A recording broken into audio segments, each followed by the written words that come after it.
and the Pledge of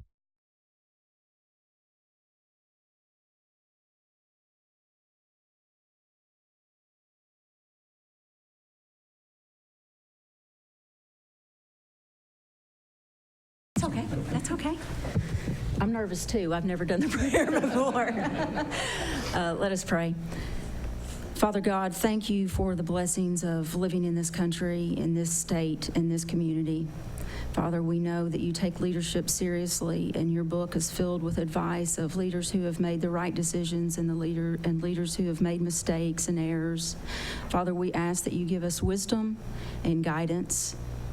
Please know how much we appreciate and thank you for the blessings you have given this county. And Lord, we ask that you bless this meeting, that you help us make the best decisions for the people we serve, and then you keep our hearts tender for those that we need to help in times of distress and suffering, and those who are reaching out for help from their government leaders. In your precious holy name we pray. Amen. Amen.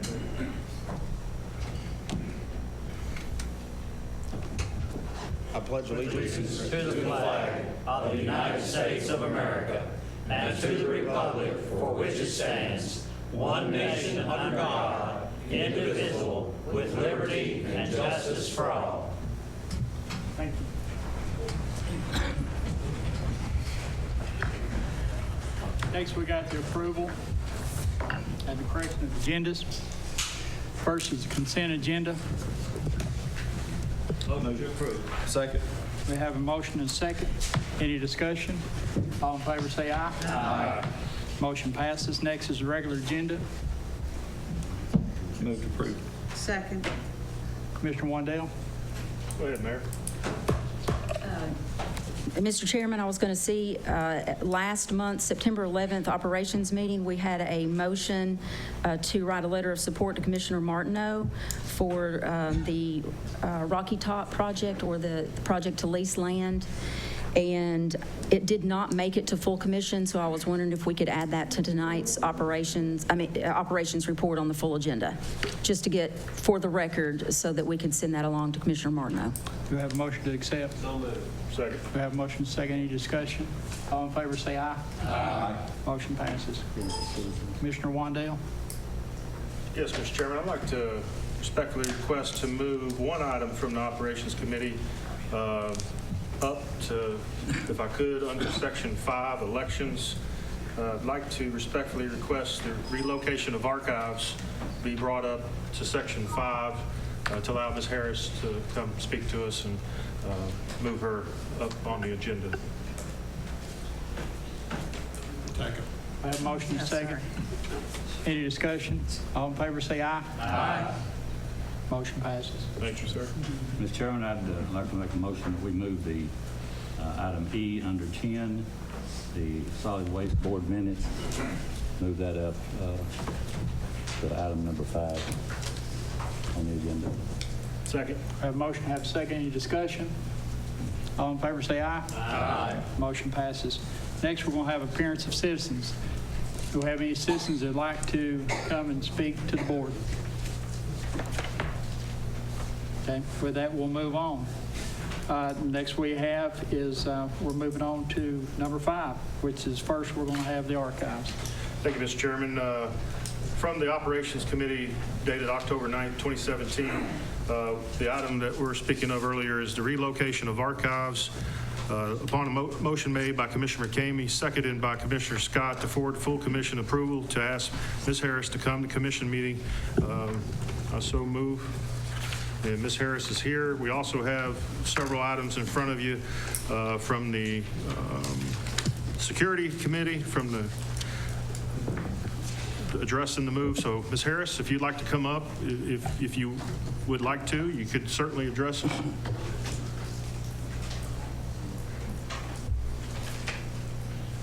I'm not quite sure I understood what you need from me. I think the body would like to get your input. We don't want to do anything to the records that you've kept such good care of without understanding your position, and it's important that we hear from you, I think. Well, I don't know how many of you all have ever been in the archives, but our records are in shape from the county from 18 and 11 to current. Daily, they're used, the probate records are used to, when selling houses or maintaining that, are in the front section. And I think that is the section they want to take from there. Daily, the records are used from the circuit, criminal, chancery court, and papers filed constantly. I don't mean it bragging, but when I first went in the archives, which I worked 3 years voluntarily, getting the records in shape. My husband and I took them to Nashville, had them microfilmed up through the confidentiality period. Those records are in acid-free folders, acid-free boxes. We did an index of each surname of every file that is in the loose records.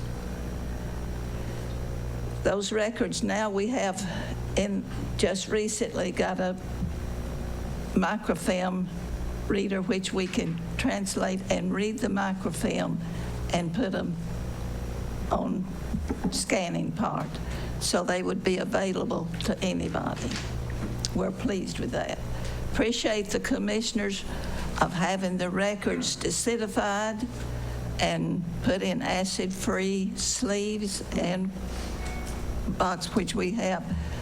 Our acid hands ruin the records. The way we have them now, they're protected.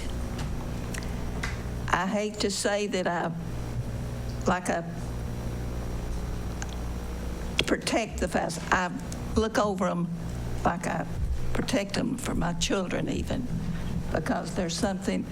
Anderson County was the first county in the state to have all their loose records microfilmed. Good for you. And we have been very fortunate to continue to use. Not only do we use it for people that are doing genealogy, looking for families and things of this nature, but just recently it's got worse. Their husbands die, the men that have divorced, have dead, they have signed up for Social Security, they have to have a copy of a divorce decree back in the 70s. Those records are not on the computer. I look them up and get them for them. Pull the books. I know if you have to know what court they're in. The courts in Anderson County, we started out with circuit and criminal. And then later on, when Oak Ridge came in existence, act was passed, we had trial justice court. Trial justice court got overwhelmed, and then we had law and equity court. Law division went into circuit court, equity division went into chancery court. Then you had chancery, equity, circuit, law, and trial justice. Then trial justice went to general sessions. The county court, the liquid and probate records, they went to chancery court. So if you don't know what time frame these records are in, you don't know where to go look for them. But they are in order now.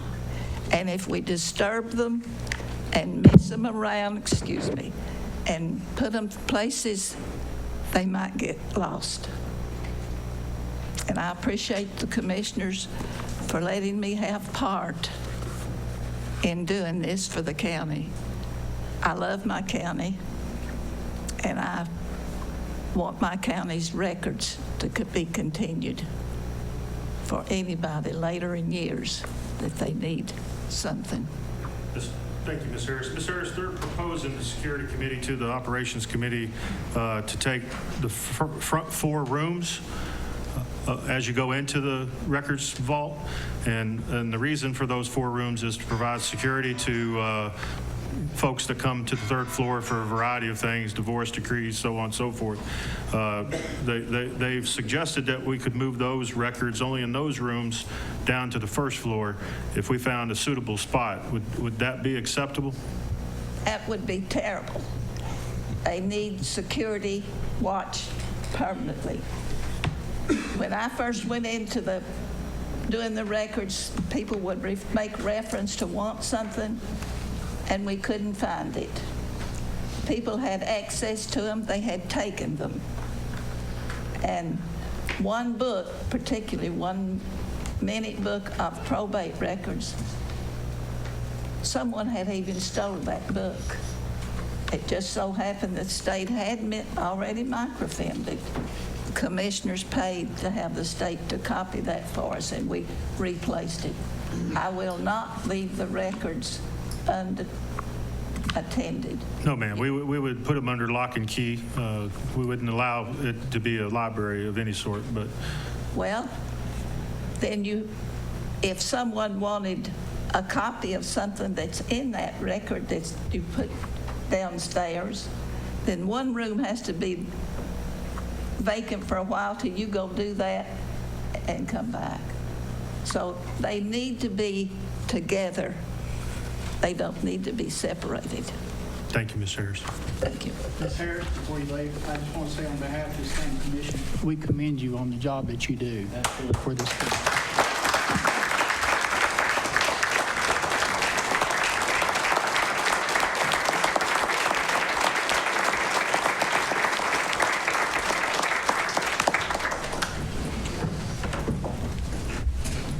So, Mr. Chairman, we have this recommendation from the Security Committee, and we've heard what Ms. Harris has to say. I guess we'll leave it up to the board here to make a decision and have further discussion. Any discussion? See, first is Commissioner Scott. Thank you. I would be curious to know what it would cost to put any additional records on film or put them on a cloud or computerized. In other words, to scan them and find out, is it possible? I saw Hal Cousins. Can you actually copy a document and put that into safekeeping, and someone comes up to ask for a copy, a certified copy, can you pull that off of a computer system or a microfilm and certify that as being a true copy? Ms. Harris can probably answer that better than I should. But the answer is some of the more recent records, I'll see more of that. the reason I brought his name up is they started scanning documents and storing them. Can you come up to- electronically. How long ago? 2004. Hal, could you come up here? Oh, sure. Sorry. To answer your question, yes to some of the documents, no to a lot of the documents. And I'm not sure how much is actually microfilmed. I think Ms. Harris could answer that. How much is actually saved on microfilm right now versus still just in books? Confidentiality periods of 1930. Okay. So up to 1930. We recently just started scanning just earlier this year. The documents that are scanned are stored off-site and on-site, and those can be retrieved in their entirety and can be certified. Yes. But the problem is you've got a whole lot of records that cost a great deal of money to go back and do something with them, to store them electronically. And then also the thing that the requirement the state has, they have a Records Retention Act, if I'm not. Yes. The Records Retention Act. Yes. Yes, and it requires you to keep some of these documents, some of them forever, some of them 10 years, some of them certain length. And I think Ms. Meredith here has probably dealt with that as well. So some of them we just can't ever get rid of, certain summons and Our things. juvenile records are here forever. So it's not like we can do what would maybe you think you ought to be able to do in the future, which is store them all electronically in real safe places, and you don't worry about floods, fires, or those kind of things, or robbery. But by state law, still right now, we can't do that with a lot of the records. We have to literally keep all the paper, but not every document. And then the question is, well, how much does she need to keep here to use all the time?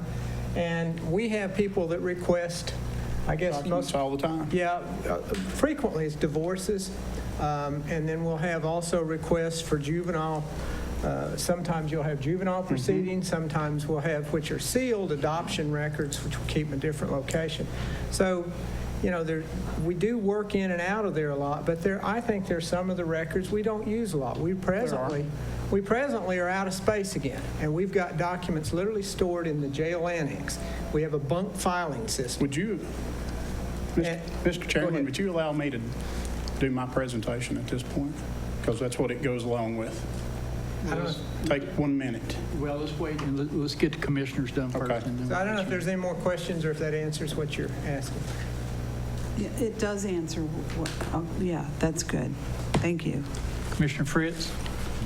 I was going to say, you know, that in 16 years almost that I've been on the board, I've had admiration for Ms. Harris, and I totally agree that if she says we need to keep our records together, I'm 100% behind not doing anything that goes against what she recommends, because, I mean, if she ever retires, I don't know what this county's going to do. I mean, I'm hoping we have somebody in there looking every step she makes and everything she does, so when she does retire, and then one of these days she is going to retire, that we have somebody that can at least halfway fill her shoes.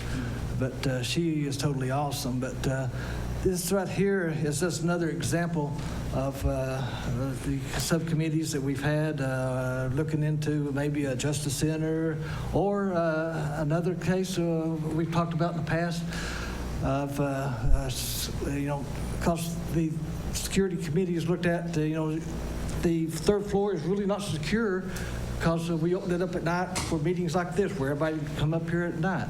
And we've talked about at times, is there a place to even moving the commission to somewhere else? And if they move the commission somewhere else, they could have this whole floor here to do things. So, I mean, there's a lot of different things that could happen. Because if this commission moved off, they could secure the third floor at night, shut the elevators down, lock things down. Nobody could come up here at night. And this whole floor could be secure. You have a whole big area here that could make all kinds of conference rooms, big record storage area. I mean, a lot of things can be resolved with it. And so, I mean, there's a lot of things out there that can be addressed other than going in there and messing up an outstanding system and, that Ms. Harris has got with our records. And I think we need to look at all the things that's available to us before we start doing anything. Mr. Chairman, good points, Commissioner Fritz. As the motion said, it was basically to give Ms. Harris the opportunity to speak to us. She did a great job. I'll make the motion that we would defer this back to operation and give us another 30 days to evaluate, and then we'll come back to this body after our meeting in operation. So I so move. We have a motion and a second to defer. All in favor, say aye. Aye. Any opposed? Okay. Motion deferred. Thank you, Mr. Chairman. Thank you, Board. Thank you, Ms. Harris. Okay, next what I want to do is actually recognize Mayor Burton and members of the Clinton City Council, Larry Gann and E.T. Stamey, along with City Manager Roger Houck. So we welcome you here tonight, and next what we're going to take up is the solid waste. Let's not forget another commissioner out there who taught me about current events, Mr. Gann. Oh, I thought I said his name. I'm sorry. Larry Gann and E.T. Stamey. Thank you. I'll have to do extra credit.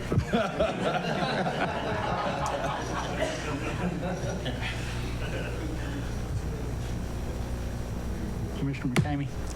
Mr. Chairman, there's one motion that needs commission approval, and I'll read it in its entirety. It's sort of a long motion.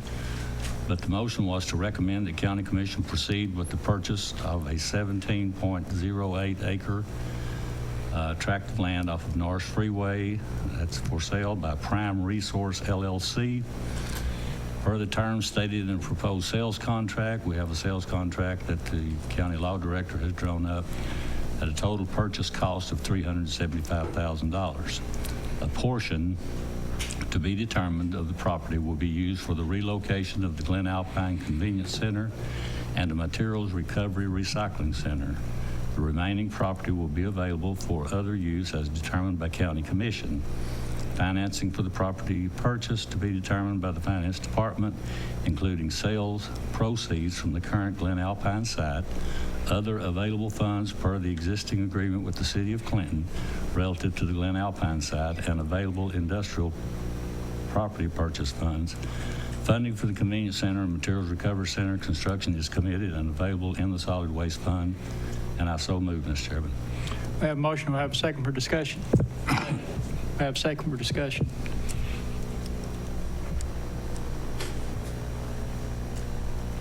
Where no discussion, all in favor say aye. Aye. Any opposed? Mayor Burton, you want to speak or anything or on this? Anyway, motion passes. I probably shouldn't speak since the motion's passed, but I do want to thank Commissioner McCamey for taking the lead on this. I'm sure there's other commissioners with this too that's looking for other opportunities. I'm really proud that, from a city standpoint, also from a county, we have the opportunity to take care of two issues that have been lingering in this area for 30 to 40 years. One being the Magnet Mills building, and the second being the convenience center. And hopefully we'll have some type of solution with that also. I think everybody understands the millions of dollars of tax money that's available in that strip of land. Maybe not necessarily our lifetime, because we're getting kind of old, but definitely our kids and our grandkids. I think that area around the interstate's really going to change this time next year, not including that piece of property. And then as those pieces of property get filled and occupied, it's just going to build much more demand of the rest of the property, hopefully the Fox property, and also going around where the convenience center is today. So I appreciate what you all do, and I certainly appreciate you all supporting this move. And as Mr. Isbell said, we're going to stand by our agreement that we've had wholeheartedly and in support of this move. So I just want to thank you all. Mr. Wandale. Thank you, Mr. Chairman. I'd like to defer to the commissioners in that district and hear what their feedback is. I'll have some questions afterwards. Commissioner Emmert. Thank you, Chairman. I'm all for moving the convenience center. There's no doubt about that. But I went and looked at the property today, and out of the 17 acres, 4 acres of it's not buildable. So there's 13 acres left. And that would be my concern. My other concern is why the property sat for so long, and it had to be the power lines that are up there now. I think it's a great place for it to go, but I haven't heard any discussion about money, how much it's going to cost, the relocation. I mean, I've not heard any of that. All of a sudden, we're just bam, bam, bam, and we're done with it. So I'm for moving it, but I was going to make the motion it'd be deferred back to operations for discussion once we got all the information that was needed about this, because I've not heard any numbers. I mean, that's just solid waste just approves it and then it's done, but I haven't heard any of the discussion on it. So like I said, I'm all for moving it. I don't think it needs to stay where it's at. There's no doubt about that. But I want to hear numbers. I haven't heard anything. So, thank you, Chairman. Okay. Commissioner Warfield. Thank you, Mr. Chairman. I echo what Commissioner Emmert said. And I know that I went to the Solid Waste Committee meeting. When was that? Last Tuesday. Tuesday. Talked about $375,000. I guess, Mr. Chairman, if I can ask Commissioner McCamey a question. Yes.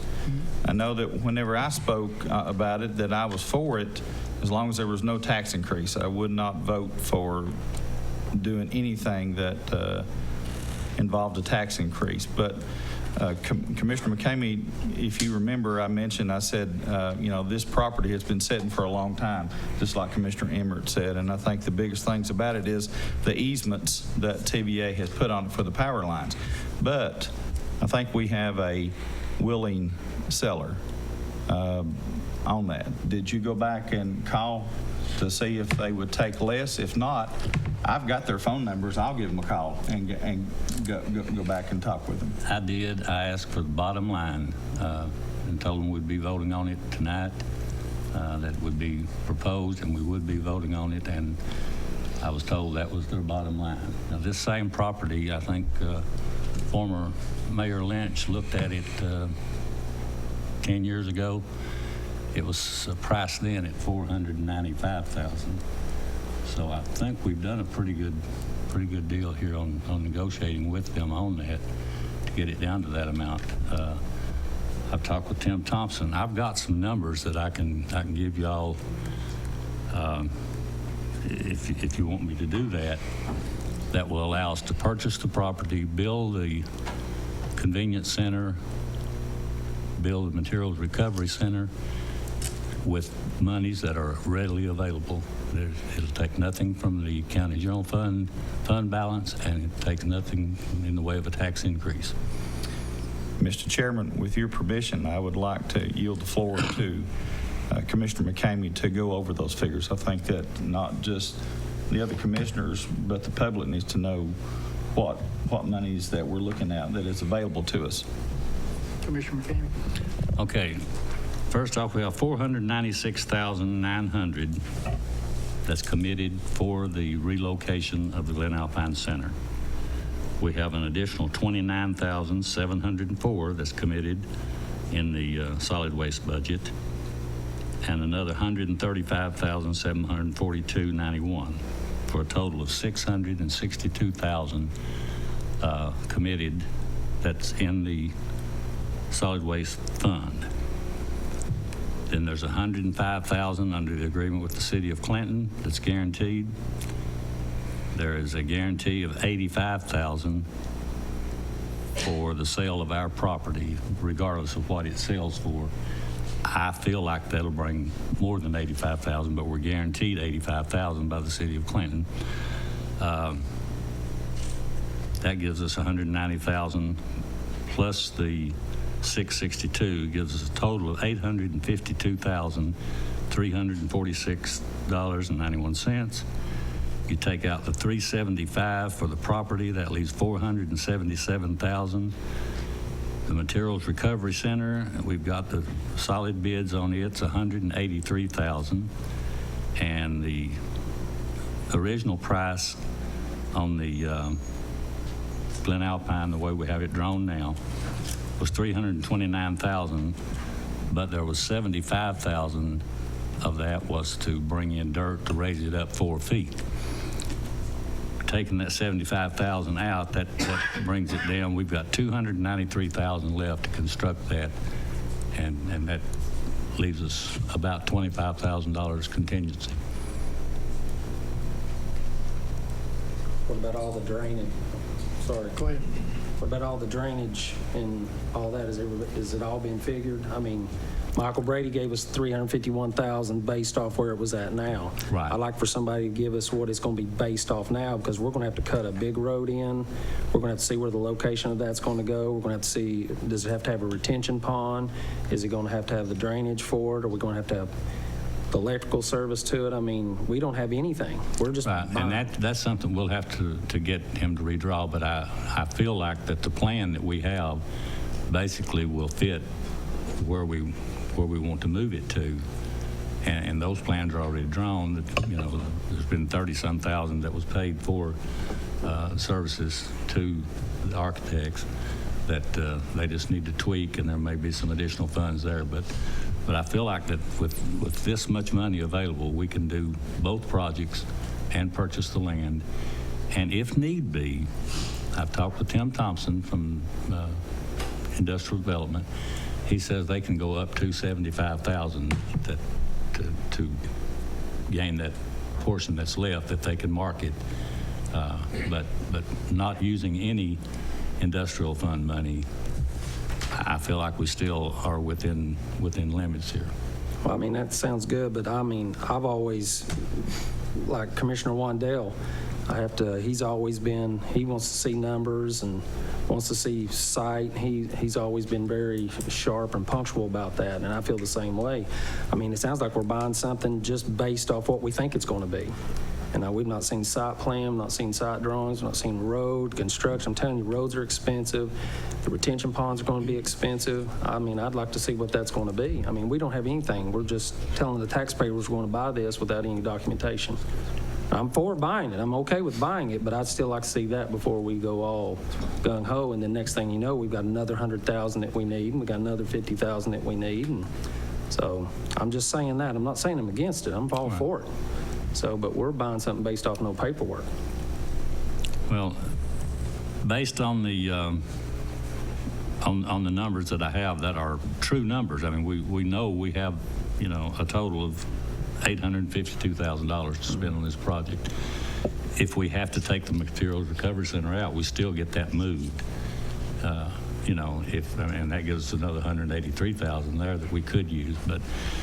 You know, I feel like we can do it all, and we'll be getting with the architects. I didn't want to have the architects draw something up for that piece of property without it being ours. I mean, I didn't know that we would, you know, I think you have to get the horse in front of the cart, and we have to own the property. We need the property before we can actually decide what we're going to do with that property. Well, I mean, Michael Brady's, one of his men sitting right back there, so Right. we can. And I've talked with him, and he feels comfortable with these numbers too. So he put his name. You put your name on that number, 351, where it's going at right now. We did, yes, sir. I mean, where it's going to be relocated to. Well, again, like You want to come up front, please, and state your name? It's hard to tell at this point until you do the, geotechnical, locate the buildings, figure out if there is detention required and those kind of numbers. But so Because at the location where we were talking, where it's at right now, there is no road to put in. Now we're going to have to cut a road in, and that's going to have to be blacktopped, and that'll have to be a road.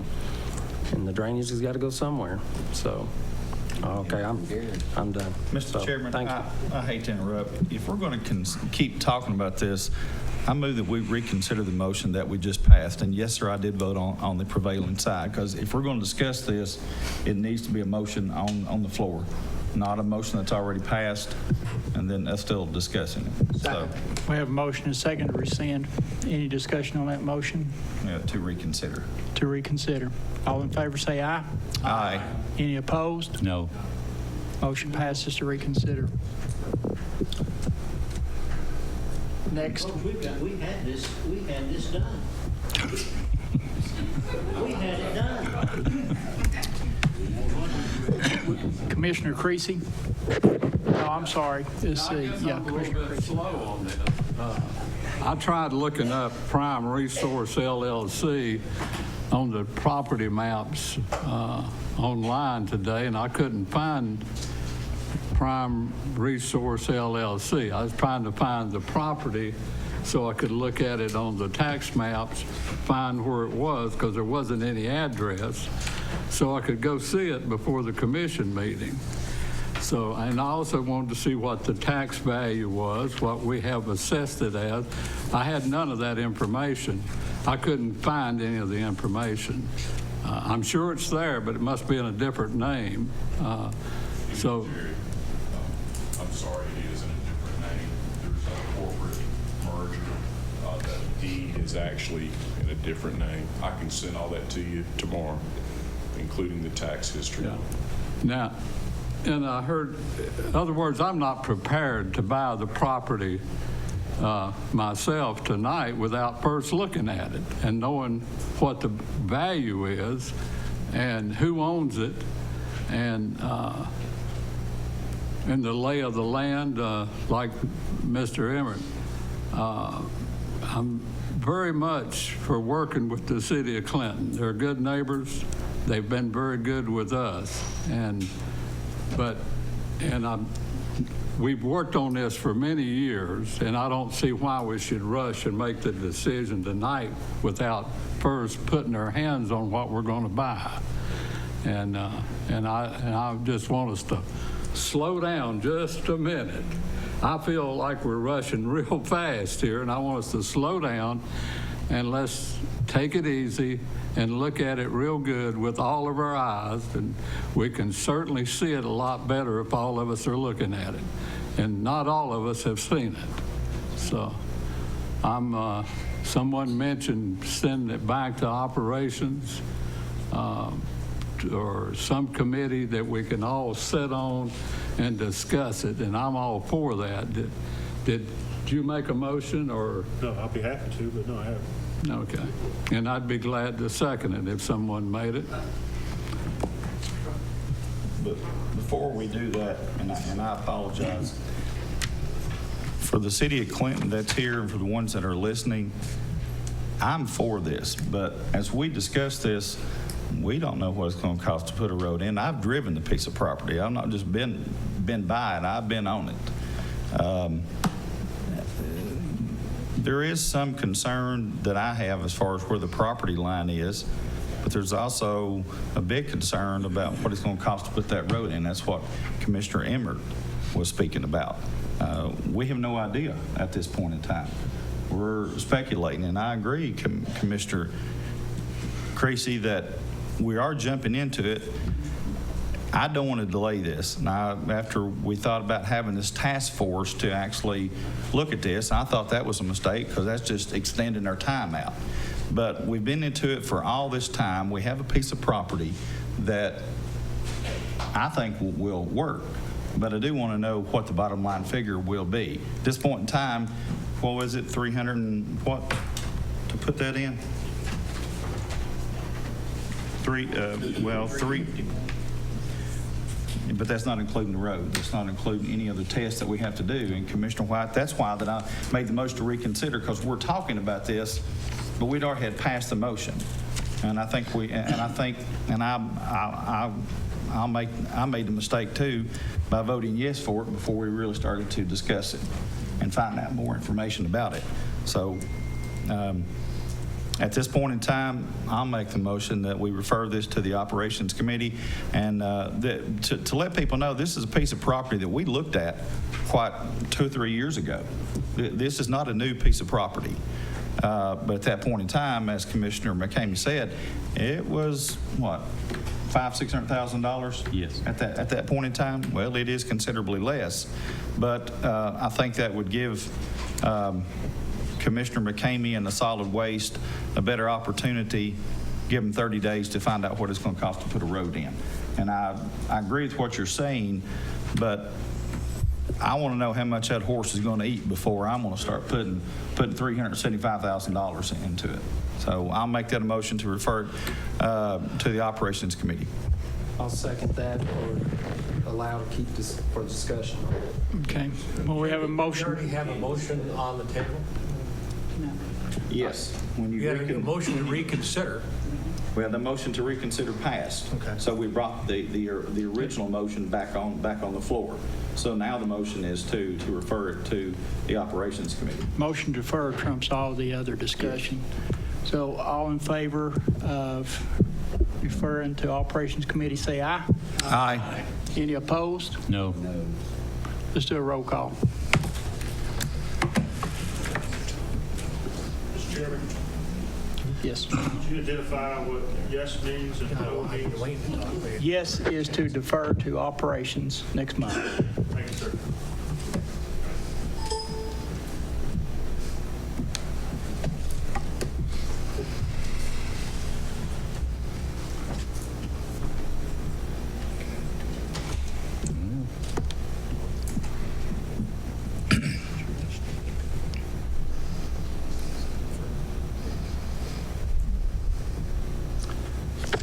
Got 1, 2, 3, 4, 5, 6.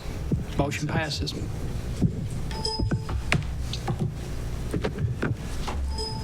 That's in the solid waste report. Next, under department heads, we have Commissioner Wandale. Mr. Chairman, I just want to make sure that we let our friends in Clinton know this isn't a vote against it.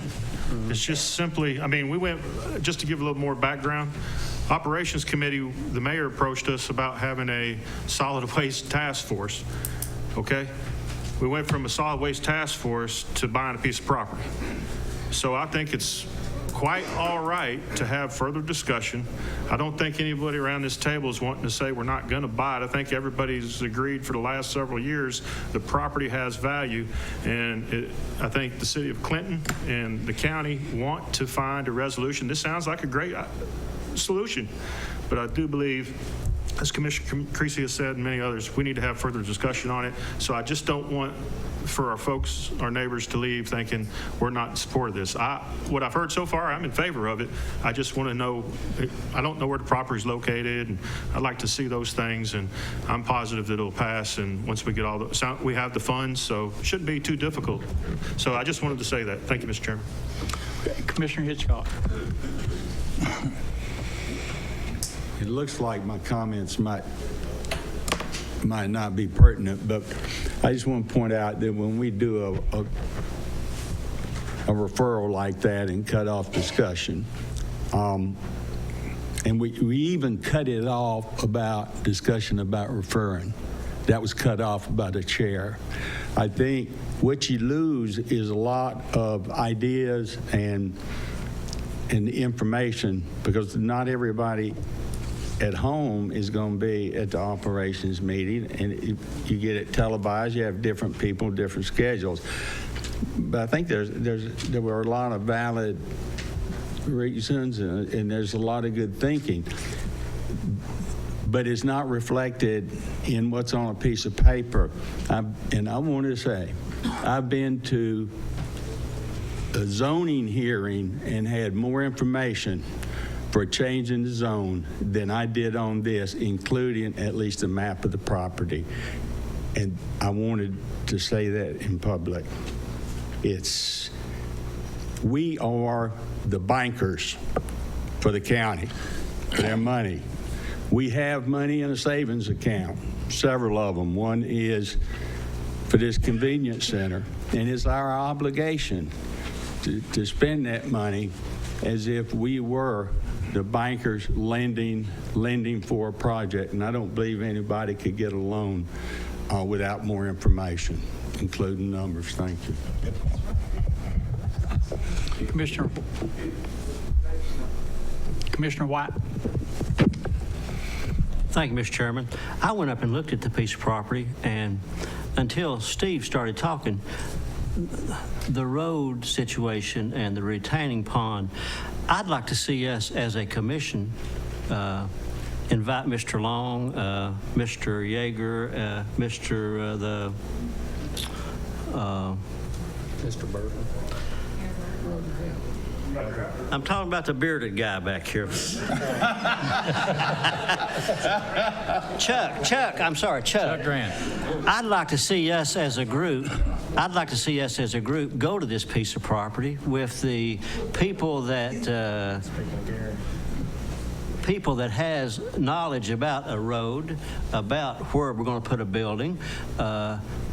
Maybe we could a special call meeting, or maybe the operations committee could meet there, or something to where that each one of us that don't have a lot of expertise in, as Steve does, maybe we could learn from each other if we could come up with a meeting like that ASAP and get this thing or keep it rolling.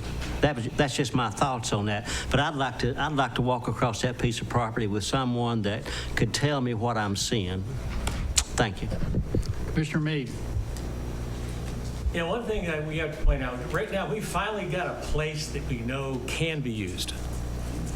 Okay, but there are some issues, like there's a bunch of fill going to be used. I know that when you build over fill, there's other considerations, other things that have to be done.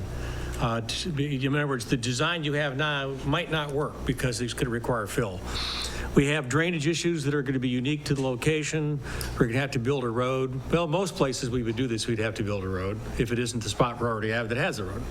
And we already know we want to move from there. The real issue is, can we build something that will work for us with the money we have available at this site? I've heard a couple people say, well, certainly we're going to buy this land, we're going to use it, but we got to know some other things first. I think we're getting a pretty good price on that, so I just don't think we want to delay too much, because we don't want to wait around until other obstacles start appearing, like we've had happen in the past. So let's take a look at this, make sure we know what we're doing, make sure we have the money to build something that'll work for us. We might have to change the design of what we're building a little bit to make it less expensive than what the original design was. But I think it's going to be a sad case if we don't get a hold of a piece of property that would meet our needs as well as this will and give us a little bit of extra land. But we do have to look at some of these things. It could be a huge difference in cost for putting in the fill and putting in the proper drainage and a retention pond and all this in the road and all this stuff. But I think we got to be careful about taking up too much time. I think we need to get this problem this has been going on since before I came on the commission for a long time. And I would hate to see me leave the commission and this still be something we're working on. Thanks. Commissioner Emmett? Yeah, thank you, Chairman. I'd like to, if we could, get Mayor Burton, Roger, Houck, any of the councilmen, Councilman Gann, Councilman Stamey, Harrell, McBride, in the next week or so, and go up there and look at the property if they can, because I do think that we are to move, but we need to move cautiously. And I'm all for it. I mean, but I was, before it got deferred, I was going to try to see about doing a $5,000 retainer or something like that to hold the property but if we can get with them to do that but that's the problem, is trying to get, their schedules are busy, we're busy, just trying to get the schedules together to be able to get together to do that. But if we could make a step in the next week or so to do that before operations, and then whatever they see, whatever we see, and then bring the paperwork and everything back to operations, and then discuss it in whole there, then make a good educated decision right then. I think that would be great for both sides, and then we can get this moving on. And along with the Chuck from Michael Brady also. So I don't know who could do that or how that would be done, but it sounds like something the chairman could do. Okay. All right, we can handle that. Well, what I'm going to do is I'm going to recognize Commissioner Creasy and then Mayor Burton before we go on. Commissioner Creasy. Well, everybody was talking. I thought I ought to get in the mix. I don't really have a lot to add, but I got caught by surprise by this. I didn't know this was coming up, and all of a sudden, is this our highest priority of a project at the moment? We've got several projects going, and we're spending an awful lot of money on the projects that we got ongoing now. And I'm not saying that we should stop or anything, but I just wondered about the priority. Where did it all of a sudden come from? It just, bam, here it was before us, and we're ready to buy a piece of property that we haven't even looked at. So I just want to know where our priorities are, what projects put them in our priority here so that we know what we're doing. We've got the senior center, we've got the courts, we've got to move, we're talking about moving the and storage of our records. There's a lot of projects and a lot of ideas that people have, and they all require a lot of money. And so we don't have an endless supply of money. There's only so much coming in each year, and we've got to make sure that we plan it out at the end of the year that it all works out. So let's go a little bit slower. You're too fast for me. Mayor Burton? Well, I certainly appreciate the discussion you all had, and from my side of it, I'm not one bit frustrated, because I know most of you guys, and I know, and lady, I should say. Thank you. But I know you have a desire to move it just as much as we do, so I don't have any problem with that. One thing, just a couple of things I'd urge you to look at. Number one, and Rick and maybe even Terry or Natalie can look into this, is we've got something that's going to develop hopefully in the very near future. And the property value is going to go from a $500,000 piece of property with after it's built, it's going to be over $2 million. So and that's just the property value. It's not sales tax. So when y'all, I just urge y'all, when y'all talk about $200,000 or $300,000 here or there, I know that's a lot. That's a lot of money for you and I, Jerry. I know it's a lot of money for me, for sure. But in the grand scheme of things, over the course of 20, 30, 40 years, it's going to be nothing. What we can get a return on. And of course, you all know you get 3 times the return than we do based on what our property tax is. So please, and I'd urge the chamber, y'all could probably get some numbers on that and really get a clear picture what the opportunity is on that. And I think Commissioner Mead and Commissioner Emmert and even Commissioner Creasy made a good comment. I think the time is of the essence. I think for our responsibility and everything that we've always, we run for election or re-election, we want to expand our tax base because we can afford to do the things that we want to do for our citizens. And I think this will give us the opportunity. With that being said, I would really urge, and I was going to say what Steve said, is let's get some type of lien or agreement or 60 days on the property. Let's don't let this opportunity slip. So even if we lock it in and have that agreement for X amount of days, I think that's the way to go. So we're not going to lose this one because I think, and y'all can speak, I know Robert can speak to this a lot better than I can because this has been going on for 30 years at least, I think this is a great piece of property that we can move this convenience center with without disrupting a lot of our taxpayers and our citizens. So I just urge you to do that tonight. And again, I thank you all for what you do, and hopefully we'll be back here in 30 days and we'll have some resolution on this. Thank you. Mayor Frank.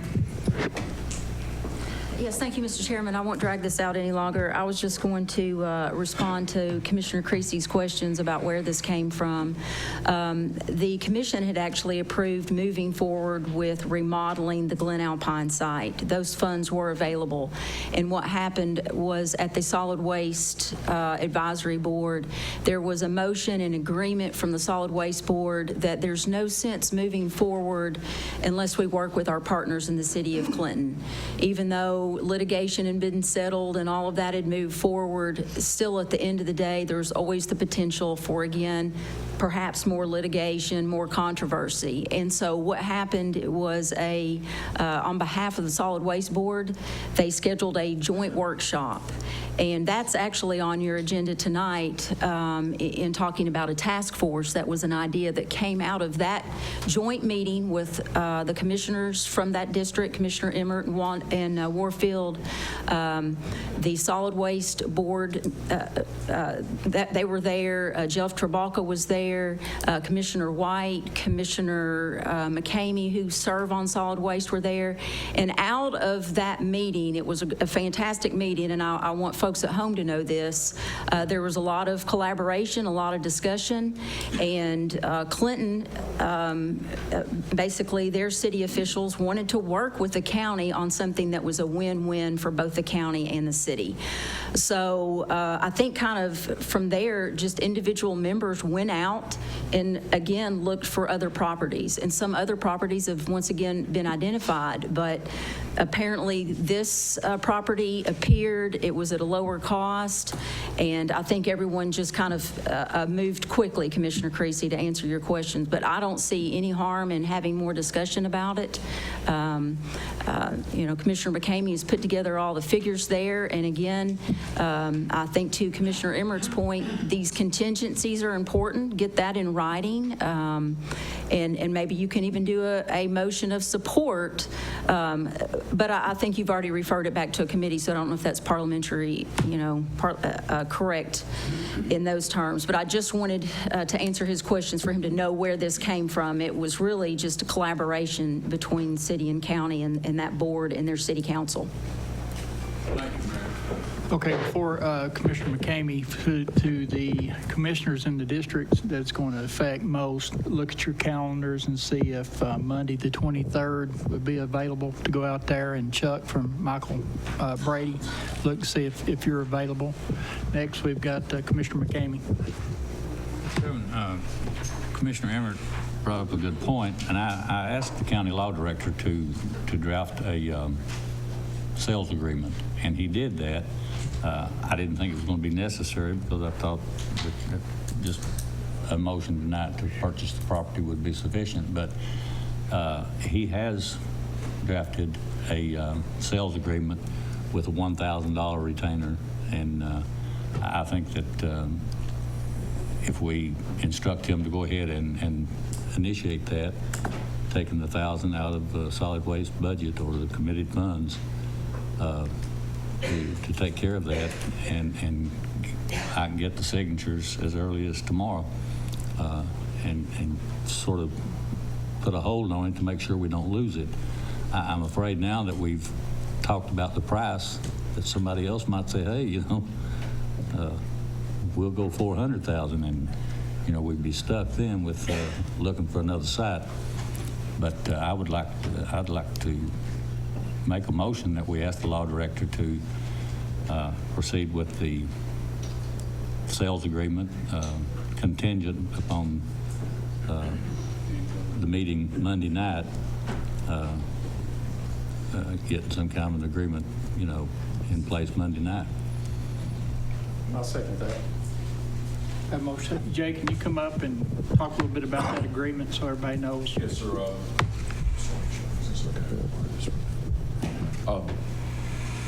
There is an earnest money provision in there. Also, I want you to know that in that real estate sales contract, we don't have to close this deal till the first of the year. So it can be before that, but no later than, I think, the first week of January. So we do have an earnest money provision in there to lock it down at a nominal cost, and then we've got an inspection period where we can go out there and do any of our evaluations that we need to do during that period, and the risk would be the loss of $1,000. But the peace of mind would be we have it locked down till the first of the year. Commissioner Meade. I think we've created a problem for ourselves. We made a motion to refer something to a committee, and now we're discussing a possible way to approach it. I think we have to take a look at what we have to do this so it's lawful. I think we need somebody that voted for the amendment that passed to refer for reconsideration, then do this, and combine with that, sending it on to this committee in lieu of sending it on to operations. That won't be happening for at least 2 weeks after what we've done. I was on the opposing side, so I can't make the motion to reconsider, but I urge that somebody do. So we can take this approach that's going to be more timely.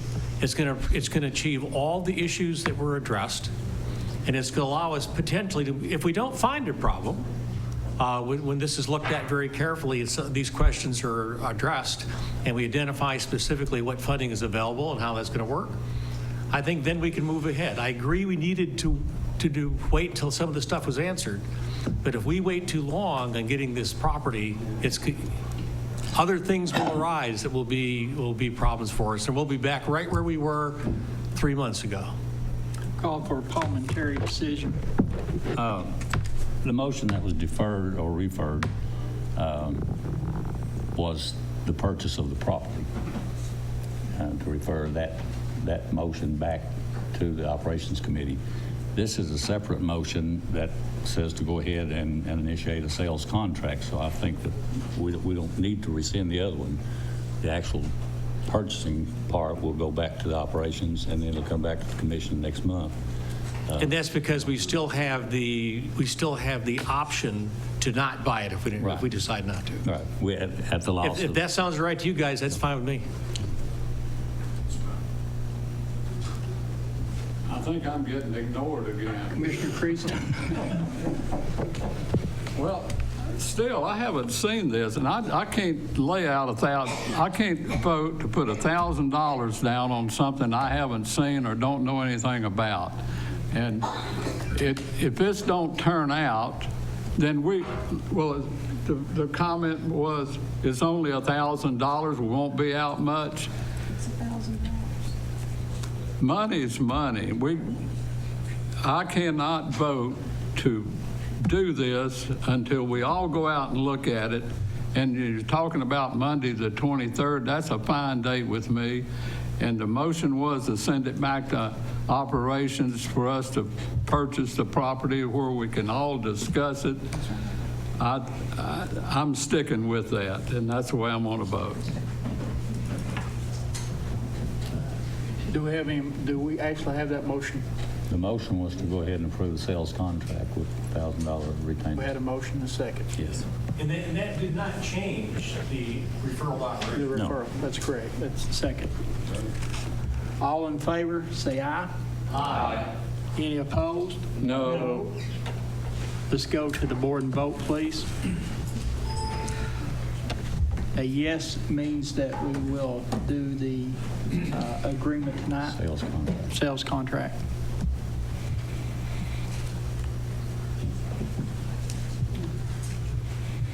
Motion passes. I'll sleep good. Next, we've got department heads. And first, William Jones wanted to speak. Mr. Cousins, would you care to join me?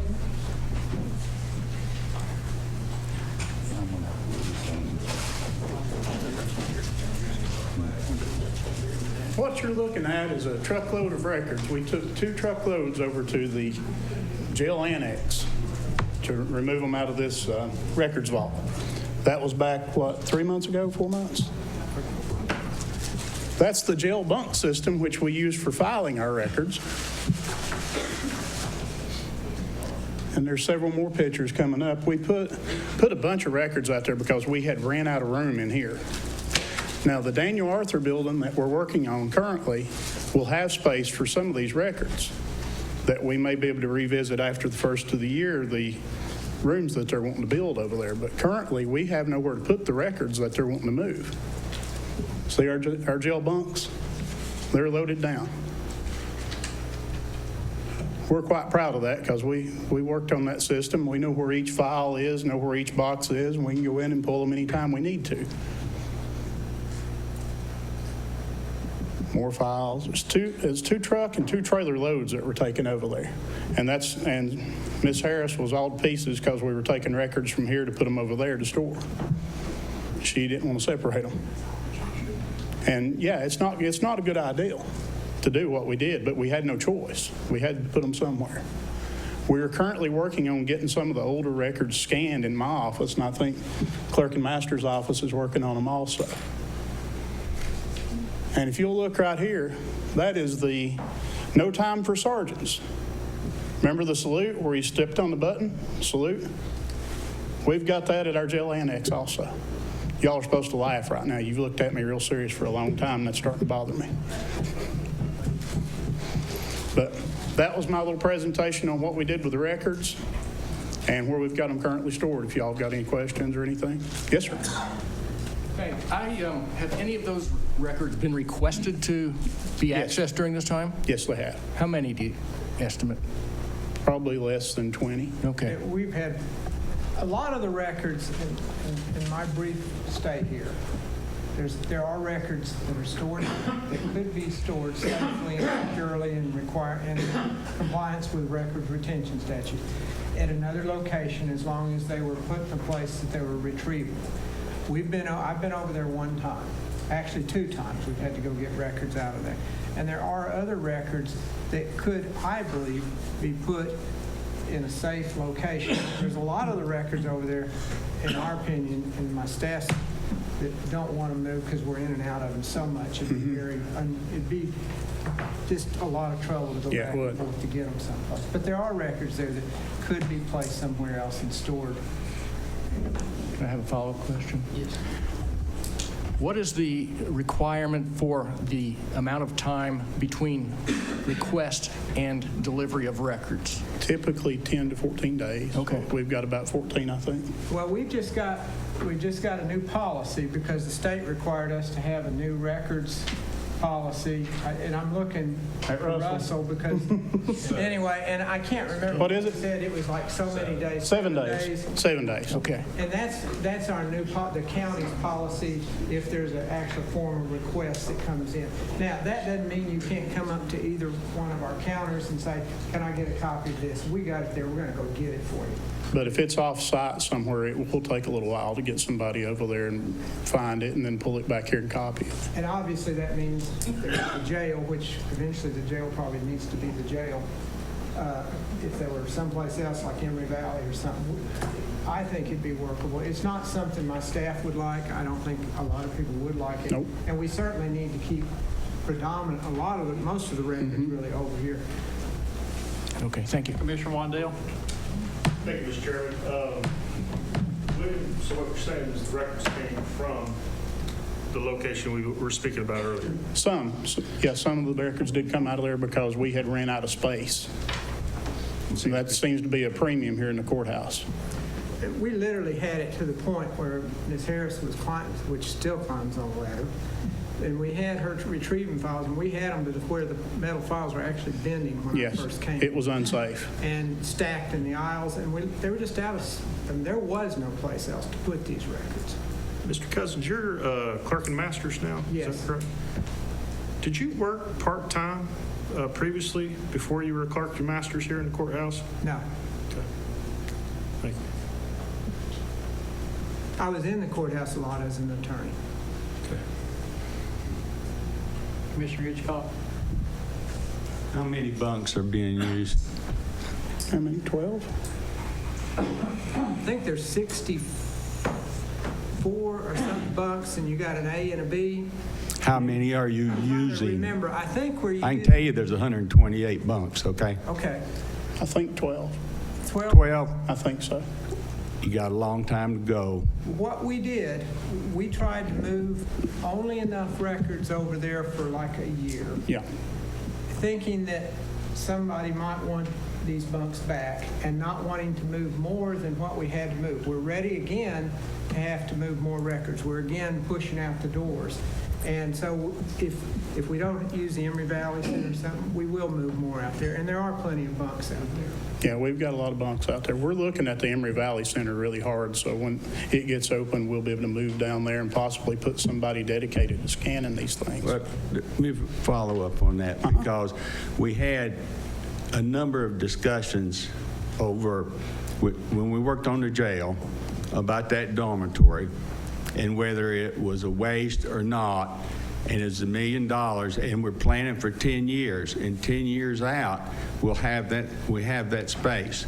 And use it now, and then if we need it in the future,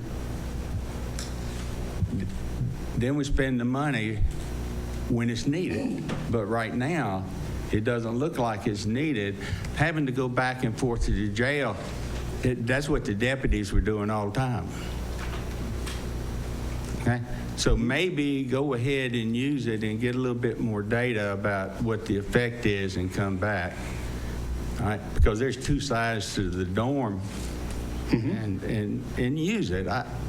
I don't see any reason. I think it's a wonderful use of the taxpayers' resources out there to use it. Well, the sheriff was kind enough to let us use it. So. Yeah, and it's fairly secure. Yes, it is. I don't think we've had a record escape since it's been there. Commissioner Meade? Yeah, and not too long ago, I had a bunch of conversations with the Office of Open Records Counsel. And since that time, based upon their recommendations, we now have a new open records policy to follow the new guidance that came out from Nashville. And in my recollection is that if you get an open, these things are obtained using an open records request, right? Well, what I read not long ago, unless it's been changed, or there's some specific rules for these specific records, that a records request, you have 10 days to respond to the request. And your response can be why it's going to take longer than 10 days. Okay, and so I think we have plenty of time to go and get things. If there's something that's unusual that we get asked for, that we have to go find, we have 10 days to respond.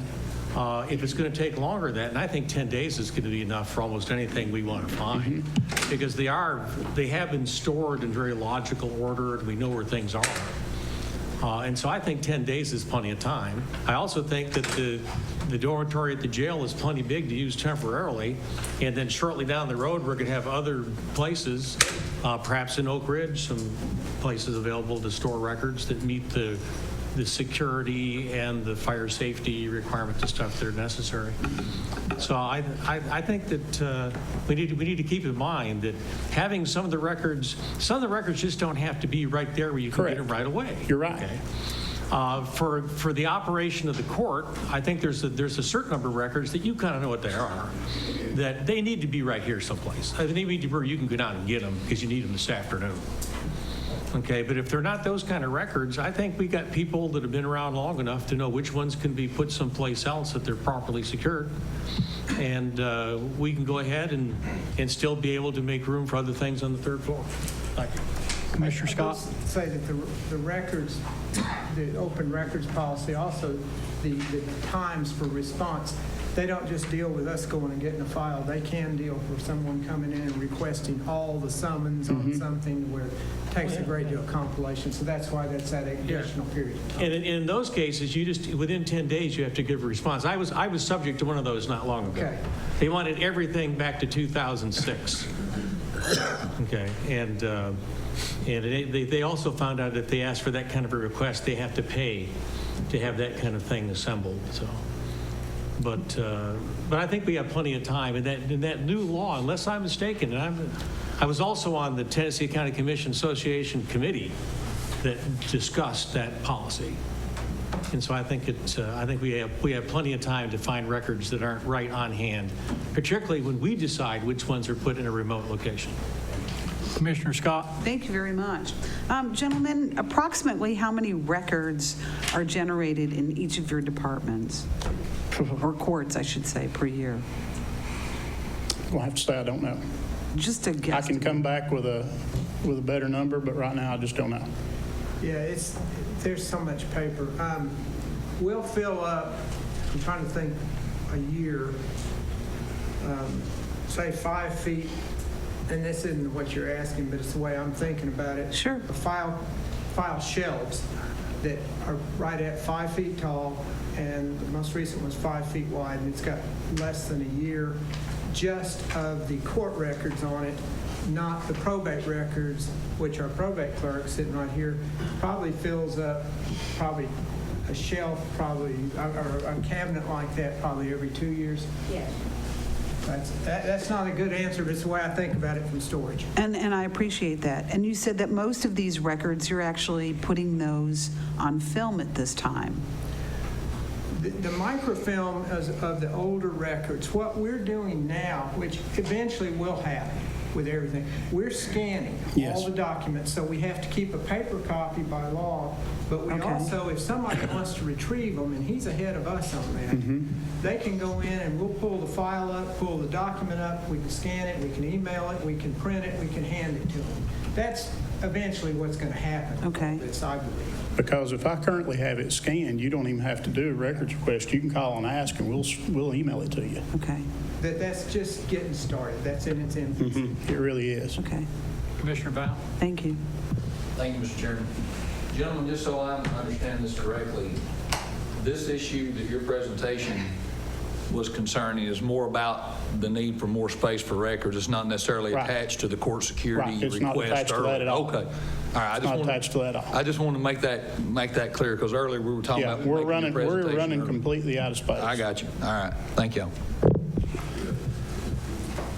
Okay, next on our department heads, let's hear from Jake, please, for the resolution.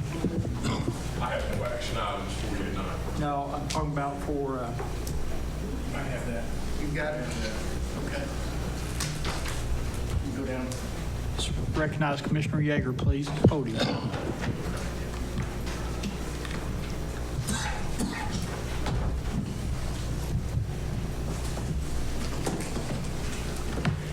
Thank you. I would like to end a friendship tonight and ask Russell Bearden to come up to the podium with me.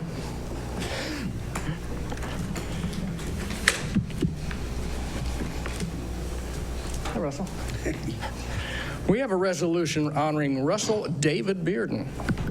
Whereas our dear friend and colleague Russell Bearden will unfortunately be leaving his position as Anderson County's Director of Human Resources and Risk Management for new opportunities in the private sector. And whereas Russell has brought a new level of professionalism and leadership to the Human Resources Department by focusing on programs geared to benefit our most important asset, our employees. And whereas Anderson County has benefited greatly from a financial perspective during Russell's tenure by realizing actual savings of over $604,000 in enhanced benefit plans, implementing strategic planning and workers' compensation, and liability saving $40,000 annually, while producing a reduction in days away from work by 85% and receiving 3 large refund checks from insurance carriers during the past year. I'm halfway done, Russell. Whereas Russell has remained steadfast in holding down legal claims against the county while ensuring superior compliance within the complex web of state and federal employment laws. And whereas one of his most important accomplishments has been the creation of the very popular employee on-site medical clinic, which has saved the county thousands of dollars in lost work time, prescription and medical services, generated increased productivity, and most importantly, saved our employees thousands in out-of-pocket medical expenses. And whereas Russell, under his tutelage, the county has been able to gain control and produce a more accurate fiscal image of the Employee Medical Claims Fund by auditing and balancing the fund for the first time in 3 years. Now, therefore, be it resolved by the Anderson County Board of Commissioners meeting in this regular session, 16th day of October, 2017, that we honor and salute our dear friend and colleague, Russell Bearden, for his impeccable service to Anderson County and its citizens. We wish him well in the future endeavors and sincerely hope our paths cross again. Resolved and approved this 16th day of October 2017. Thank you.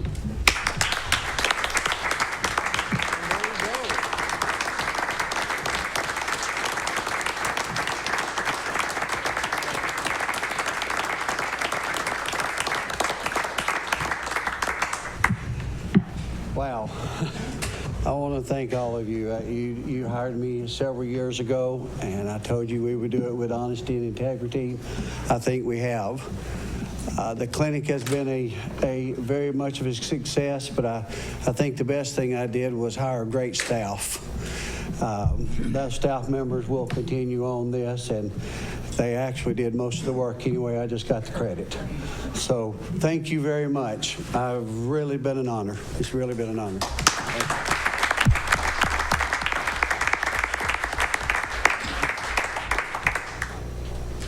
Next, Director of Schools. Jim, have you got something?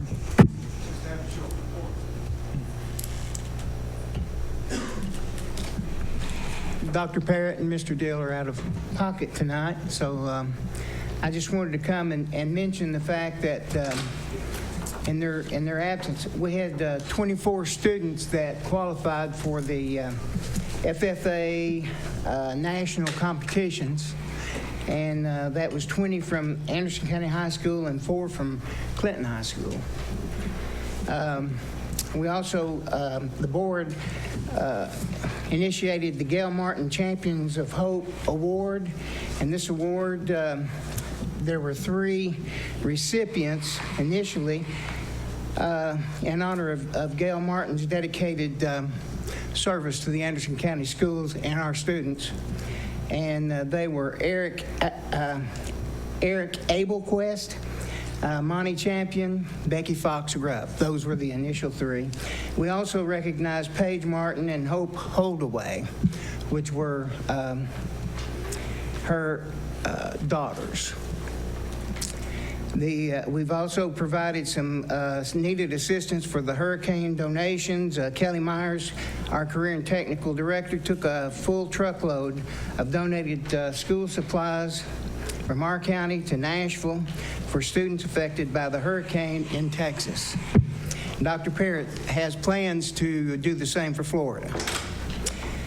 And then Dutch Valley Elementary School is excited to announce the completion of a new community pavilion that's been added to the front of their playground.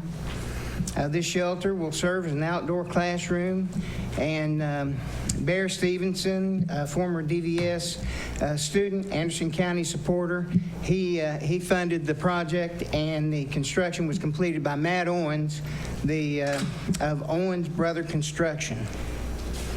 and the ribbon cutting will be scheduled for the future. If you have any questions, I'll be glad to try to address those. Well, I want to get Dutch Valley in there. Commissioner Scott. Thank you.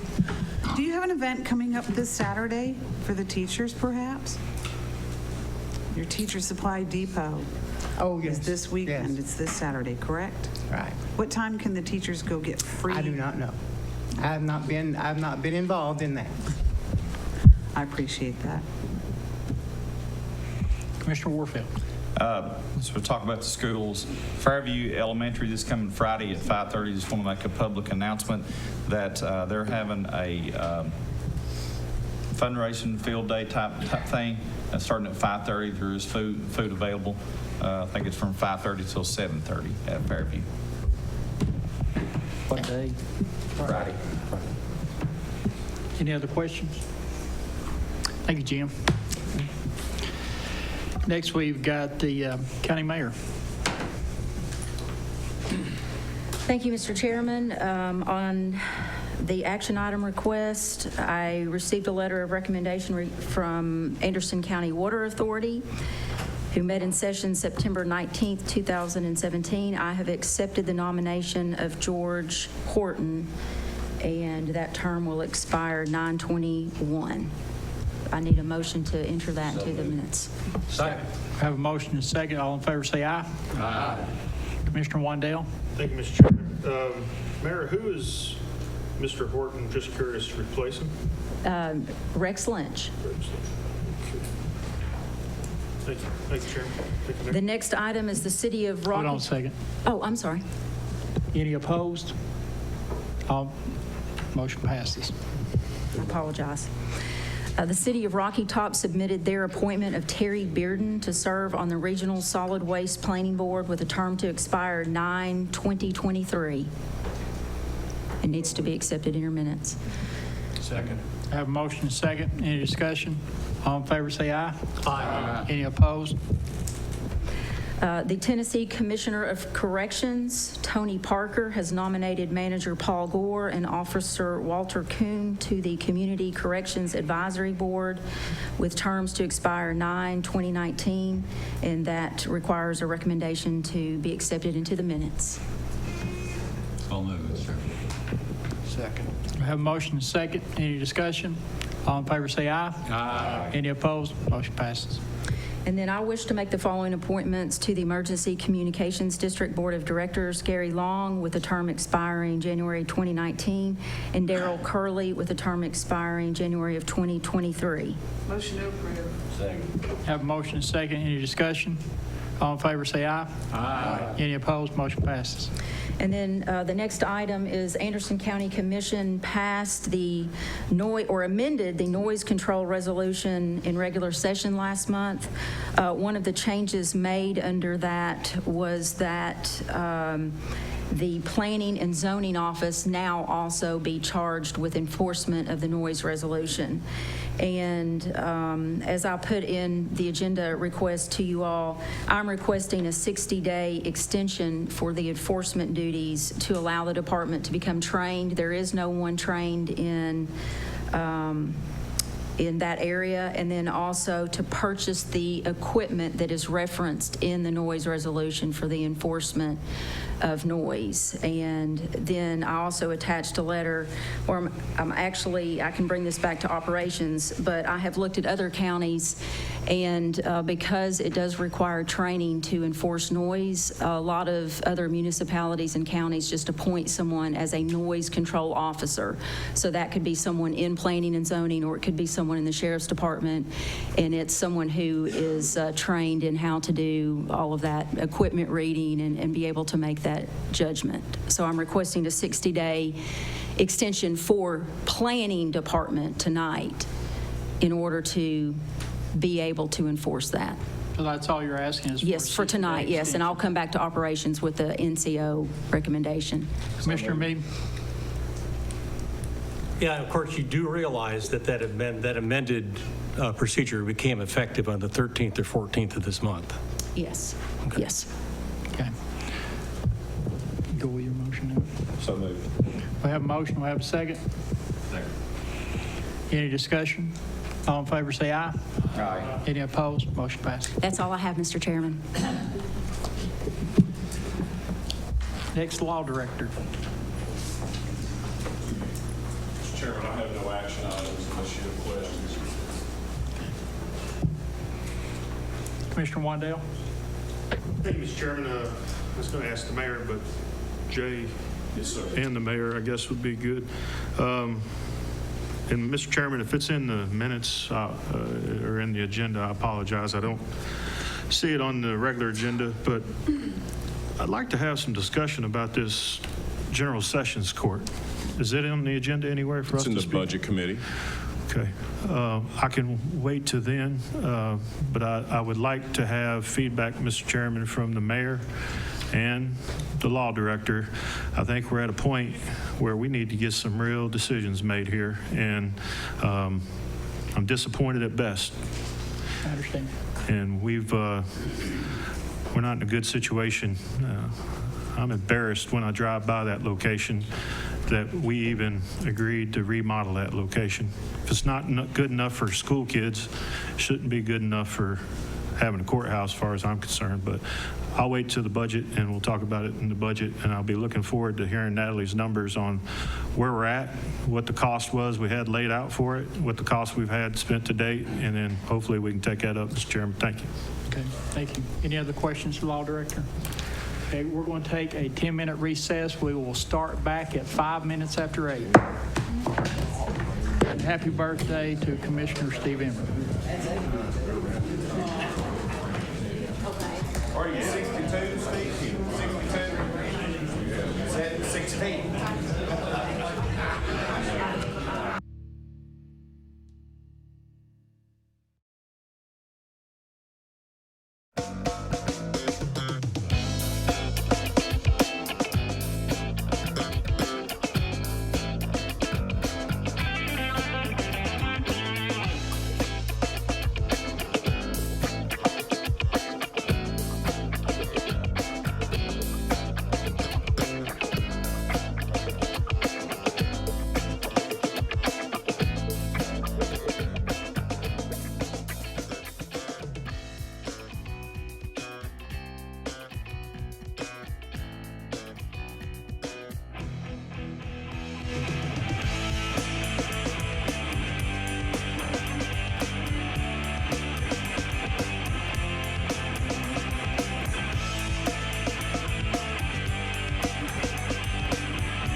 Getting out here.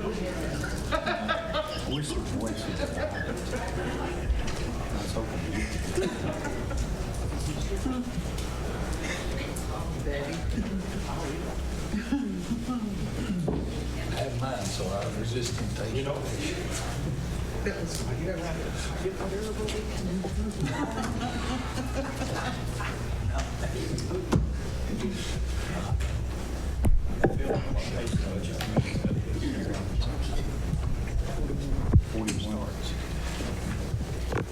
right, let's go ahead and get started. Natalie? Yes, good evening. The cash and fund balance report was in your package, just to review the numbers. With respect to the fund balance reserves, the unassigned fund balance as of the end of September was $4.2 million. I'd like to note that this projection is based on the budget and the appropriations that have been approved to date, and it is less than 2 months' worth of our operating expenses. Restricted fund balance is $1.2 million. Committed fund balance is $2.1 million. The assigned fund balance is $307,000. And then the non-spendable fund balance is $1 million, leaving the total fund balance reserves at $8.9 million. The cash balance as of September, the end of September, was $4.2 million, and you can see that that's slightly above where we've been the last 2 fiscal years. And then the other fund balances and their cash balances as of September are below that. Any questions on the cash or fund balance report? Okay, great. So moving on to the summary of budget amendments. Presenting Group 2 Appropriations School for your approval individually or as a group, and this will require a board vote, please. What's the pleasure, Commissioner, individually or as a group? As a group. As a group. As a group. All in favor as a group, say aye. Aye. Any opposed? Go ahead. Board vote, please. It's appropriations. It's an appropriation. Go to the board and vote.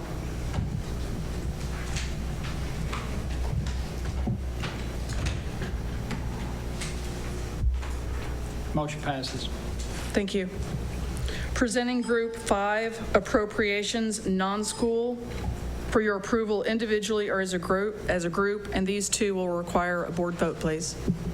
Approve all, so moved. As a group.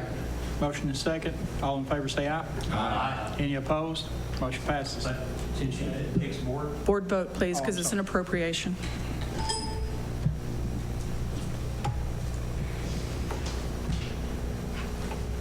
Okay, thank you. Motion passes. Presenting Group 6, transfers, non-school. These affect payroll or cross-major line items. Presenting these to you to approve individually or as a group, and they also require a board vote, please. Motion to approve. As a group. I got a question on number 12. Okay, we'll pull out number 12. All others are approved as a group. Let's go to the board and vote.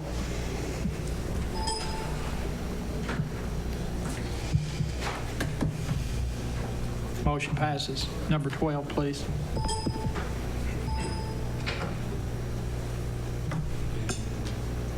You want to take up number 12? Yeah, do you have a question? Well, somebody, I didn't know you were going to make a motion first.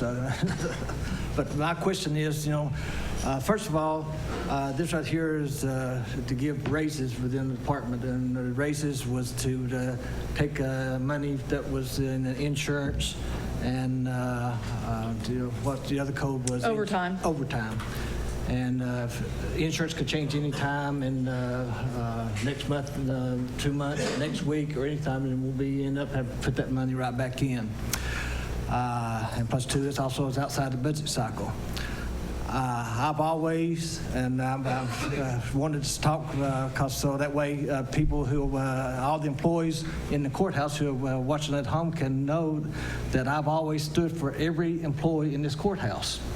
And since every employee in this courthouse is not getting a raise, I cannot support this in the budget committee, and I will not support it here. I've always been for all the employees. Someone made a comment, well, when it comes budget time, we'll vote for the employees a raise then. Well, the only way the employees will get a raise come budget time is get more likely to have a tax increase. But how many commissioners is going to vote for a tax increase, which means the employees will more likely will not get a raise come the next budget cycle.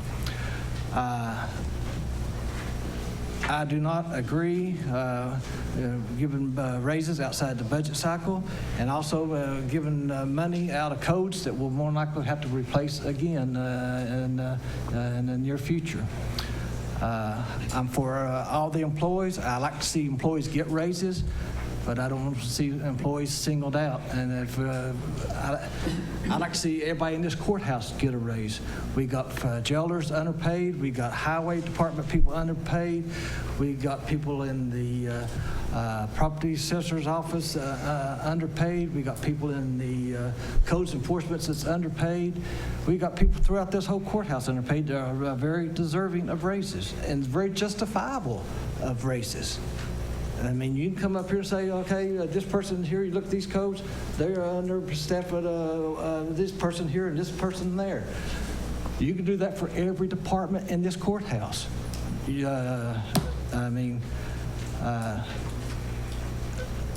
so unless we can do it for one person, I cannot, justify doing it outside the budget cycle and singling out just one group, and especially when you're going to have to take money out more likely the designated fund later on and put it back in.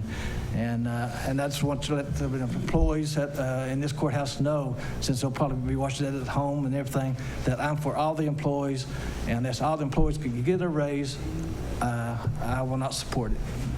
Natalie, would you mind reading that line item, please, that we're talking about? The line items that are affected by the budget amendment? Is that what we're talking about right now? Okay. I believe it's $5,000 coming out of overtime and the remainder coming out of the health insurance, but let me pull it up to confirm. And that's for Group 6? Is that what we're talking about? Right. Group 5? We're in Group 6, talking about number 12. That's what I thought. Yes. 612, which is General Fund 101 Clerk and Master Payroll. That's correct. Okay. For $6,400 and change. Okay. Commissioner Creasy. Yeah, I didn't want to get left here. Oh, I didn't forget you. I just wanted to. It was headed in that direction. No, I was going to make sure. And I agree with 99% of what Chuck Fritz just said, and I've always voted the same way and believe the same way. But we have an inequity within the courthouse. And the mayor had spoke on that or hinted at that a couple of meetings back, and she may be able to explain that. But the way I understand it, how something like that could happen is that the fee offices, the elected officials, are free to give raises to their employees a lot of times without us having any influence on that. The clerk's office doesn't fit, the clerk and master doesn't fit into that category. His employees are given raises when we approve an annual raise. Am I on target here? That's what I'm figured. No, I was asking the clerk and master. In other words, you can't give a raise in the middle of the year to one of your employees without our approval. Yeah. If you would come up to the podium so everybody at home can hear you. I don't want to speak for the other offices. What we're trying to do here, and I've done before, and I'm respectful of Mr. Fritz's position, what we're trying to do is, and I've handed out previously to the Budget Committee, is we have shown that court clerks on this side of the building versus court clerks on that side of the building, there's about a 14 to 15% disparity in the wages for comparable work, comparable positions. There were no raises requested, it's my understanding, previously for many years, 18, 15, 16 years. I think the county gave a 1.5% raise at some point in time. But the people in our office had not received a raise at all for a long period of time. And their pay is very, I won't say equal, but it's not in even the equivalent brackets is just across the hall. We're not talking about the whole courthouse or other offices. What I have tried to do since I've been here is to try to get these individuals, we have 8 people in our office, I've tried to get them up on more of a fair, equitable pay raise. This won't do it, it's just 3%. But it certainly shows to them that we're trying to pay them, and of course they're all county employees. And so that was what I was trying to do with this. We didn't do it at the start of the budget. I think Dr. Scarborough mentioned that, because we were requested or we were told not to. So I did it the way I thought was the right way, came up front with it to the budget committee. To start with, we asked the county to pay for it. The county says we can't. I said, okay. I was told to go back and see if we could find it within our own budget. That's what we've tried to do. What we've done with the $5,000 out of overtime is to take that, and what we would do if we got into a situation, there is comp time that's allowed for county employees per the handbook. We would use that if we had to. Hopefully we won't have to. Depends on if there's a tax sale or not. The other thing is with the insurance is we had excess insurance premiums, and they'll still be in excess of, I think, $4,000 and something that we had used last year that we will not use this year because of a change in employee. We don't know what will happen, but what I would just ask is and again, I understand that, but what we're trying to do is bring these people up $1.50, $2 and something an hour. They're still not equivalent with across the hall. It's important to me, not just on their behalf, it's important to me in the long term. If I were coming up here, and I've got some people that are not quite my age, but they're getting there, and if they want to come work for the county and they want to be a court clerk, if somebody says, well, do you want to go over there and work 15% more, if you want to come here and work 15% less, I know where I'd go. So that's what all this is about. And if you have any more questions, I'm glad to answer. Well, my question really didn't get answered, I guess, but thank you for speaking in behalf of it, because I support that. I support the motion. Well, do we have a motion? We don't have a motion yet. Okay. I make the motion that we approve his request. Second. And the question I had is how we got that inequity between the clerks in the courthouse. And I think we need to look into that. That is, we shouldn't have an imbalance. We worked real hard to create a very equitable salary plan for the courthouse and all court employees just a few years ago. It cost the taxpayers a tremendous amount of money to get it equitable. And now we have something that's unequitable. And we're going to address it here tonight, I hope. But we need to find out how that can happen and try to prevent it. It's not fair to hardworking employees like Amy and her fellow employees in the office there. Angie, I meant to say Angie. It's not fair to her, and everybody knows the hard work that she does. And so I'm supporting the motion. Good. Commissioner Bowne. Thank you, Mr. Chairman. I'm going to pass to my commissioner to the right, Mr. Hitchcock. A lot of my questions were answered by Mr. Cousins. Mr. Hitchcock. What I would like to do is I don't think it's an amendment. It's another motion. That is to roll the vote on this item to the end of the budget. And at that time, I may make the same motion again because we have 3 people absent. And what it does is proportionally, it gives the no votes on this an advantage because you still have to have 9 for it to pass. And there are 3 people absent. It gives them a chance to come back. And if they don't come back, my suggestion would be maybe from discussion, you might want to do it next month. You want the best chance for it to pass, I think. So I make a motion, we roll this to the end of the budget presentation. Well, the 3 that's absent, gone. Sir? The 3 that's absent right now is gone. They won't be back tonight. It's because you want to vote, or would you like to wait till next month? Your call. It doesn't have to be a discussion. It's a yes, it's a up or down. You want to vote now or next month? I'll make the motion.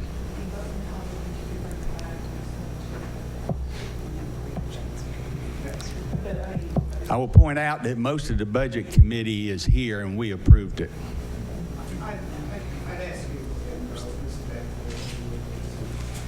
He wants to go ahead and vote? Yes, please. Withdraw the motion. Oh, roll call, please. Oh, wait a minute. We got Commissioner White. Okay. Thank you, Mr. Chairman. I'd just like to remind this commission that the Budget Committee asked Mr. Cousins, or Councilor Cousins, to find the money in his budget to provide this increase. And he went to his budget and he found the money. He brought it back to us. He done exactly what we asked him to do. I think it behooves us, and I respect Mr. Fritz's position on this, but he done exactly what we asked him to do. I think I would recommend that we support this, pass this, because he done what we asked him to do. Thank you. Commissioner Fritz. One final question, is what if every department then goes back and cut their insurance to give their people raises? And then we're going to be out the money, turn back around, given, because we'll be required to give the insurance. I mean, if every department did exactly the same thing, if every department come to us and we told them to do exactly the same thing, what you just said, the Budget Committee just said, and they went back and in their own budget cut their insurance to fund raises, and then someone took a family plan or something else, then we would be required to replace that money to fund that insurance. Now, if I may, I think that's exactly, and I'm not trying to speak for him, but I think that's exactly what happened. He had an employee that took a lesser package, a lesser premium, and that's where that cuttage, as you call it, the cut of that premium is. And he explained the overtime pay. I mean, let's vote it up or vote it down, but he done exactly what we asked him to do. And if the other department heads, I understand, Mr. Chairman, that department heads every once in a while or once a year, whenever, they give their employees raises, even without us knowing it or without our approval or whatever. It just so happens that he has to have our approval to do this, but he done exactly what we asked him to do, and if we wasn't going to approve it, we shouldn't have asked him to do it. Commissioner Meade. I think I want to just mention, this committee the commission has certain authority to make decisions, okay? And if we make a decision, there is no law that says from then on the same decision must be made. We can say yes or we can say no as this commission sees appropriate, and I think tonight we know what's appropriate. Thanks. Mr. Smallridge. Yeah, I mentioned in the Budget Committee that I had some of the same concerns that Mr. Fritz had, but on the basis that I think there is an inequity here, and I think it's probably something we should go ahead and approve tonight, but I do think that normally that should be done during the regular budget cycle.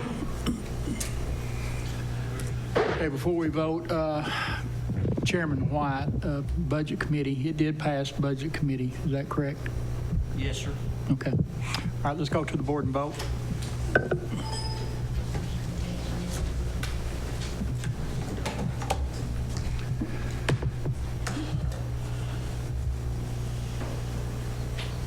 Commissioner White.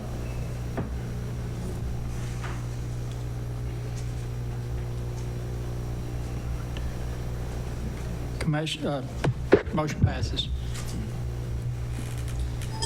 Okay, moving on to Group 7 appropriations. Before we consider these individually as a group, I would like to pull out 17B and 17C. Those are the two related to the Daniel Arthur Building. I'd like to pull those out separately. So if it's the will of commission, I'd like to propose that we take 17A, 21, and 22 either individually or as a group. Please.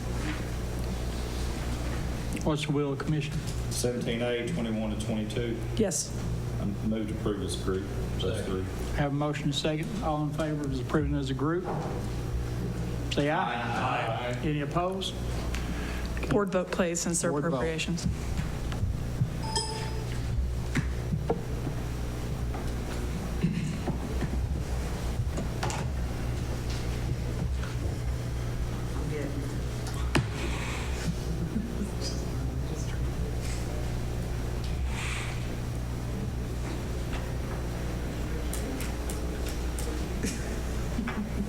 Motion passes. Slow Brian. Would you like me to talk about these two amendments first, or Commissioner Wandell, you'd said you wanted some questions about the Daniel Arthur building. I don't know what the will of commission is. Mr. Chairman, I just think, let me ask this question. How much money did we set aside to do this project, to move General Sessions Court from its current location, which we paid for once to remodel, to the new location where we're stuck in a quagmire of being reconstructed? Okay. What was that total amount? Okay, so to answer your question very succinctly, $500,000 was set aside of the capital outlay note. If you recall, it was $1.4 million total. $500,000 was allocated for the Daniel Arthur renovations. I'm going off memory, so do you want me to give you some more detail? Okay. When we approved the contract with Preen, I believe that was $473,000. So that was underneath that $500,000 allotment. Since then, we identified the asbestos flooring issue. Since Brian with IT has been brought in, he brought in the need for wiring the network. So we've done an additional appropriation of, I believe, $12,000 for getting the IT and the wiring. Brian's not thinking it's going to come anywhere near that amount, but that $12,000 was funded through Fund 171 has a very small reserve, and it also gets a fraction of a penny, so it gets some tax levy revenue that comes in. So that $12,000 was really pulled from the tax levy revenue. Out of the $1.4 million, we had set aside $300,000 for other incidental capital outlay notes with the restriction that they have at least a 12-year life. With that, we've already earmarked $150,000 for the roof at the Jolly Building, $13,000 for a security wall, and $69,000 for a chiller at the Daniel Arthur Building that had been identified earlier last spring. So that leaves a remaining $67,000 of the $1.4 million that has not been committed, so to speak. It has to be committed to something that has a 12-year life, but it hasn't been. So those are some details. So has we've budgeted the money, right? That's what you just said, I think. We've expended how much of it? We've only made one construction in progress payment. I'm going to say it was in between $30,000 and $50,000. I don't know right offhand. Do you know if we have any outstanding invoices to be paid? I would, if the construction's still moving forward, I mean, as they get to certain percentage marks of completing that construction, then they'll be asking us to make payments.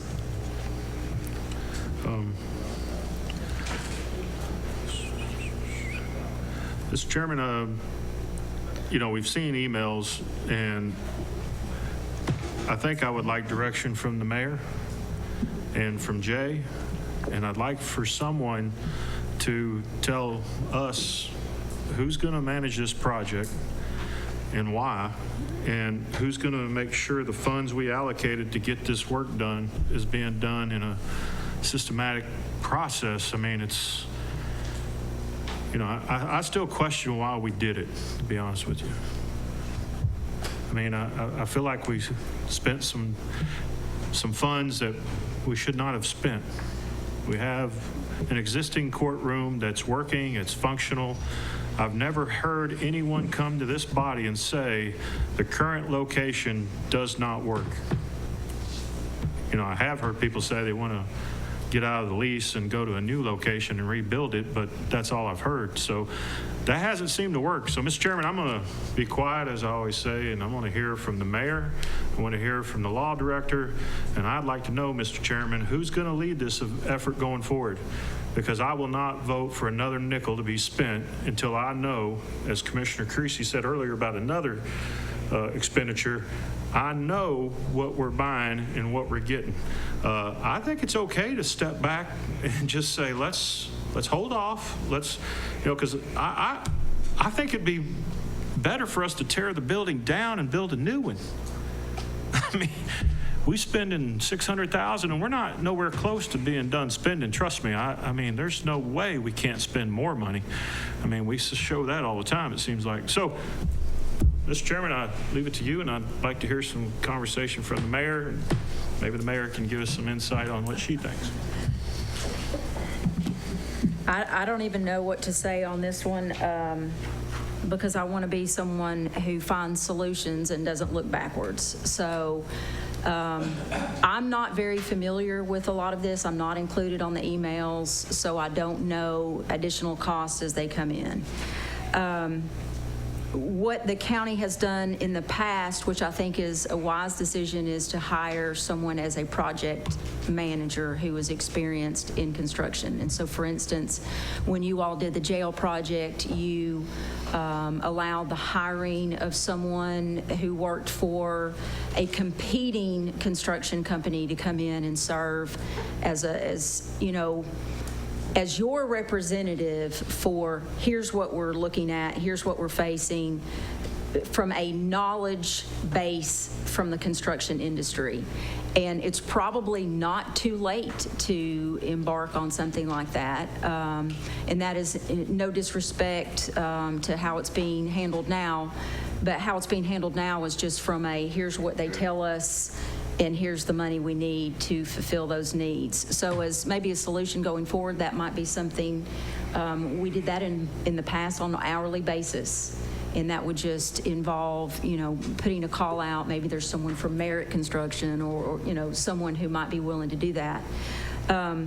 I can't go back and turn back the clock, but I do think there are larger issues with this building. I don't know what we do now. We're in the middle of the construction. And so do you just kind of swallow it and continue to move forward and try to make the best of it? I mean, these are things that why I brought up, and that's on the operations, doing a facilities assessment of our buildings. We just purchased a senior center that has a lot of the very same concerns. It is an older building. It is an older asset. And we're seeing a lot of problems there. So as a body, I'm happy to help in any way to give you that kind of information. What you do now at this point in time, I don't know when, the proverbial bleeding stops because it is an older building. And maybe you can take a time out and get someone to come in and say, here's where we think the final number is going to be. But I don't really know what to advise, Commissioner Wandell.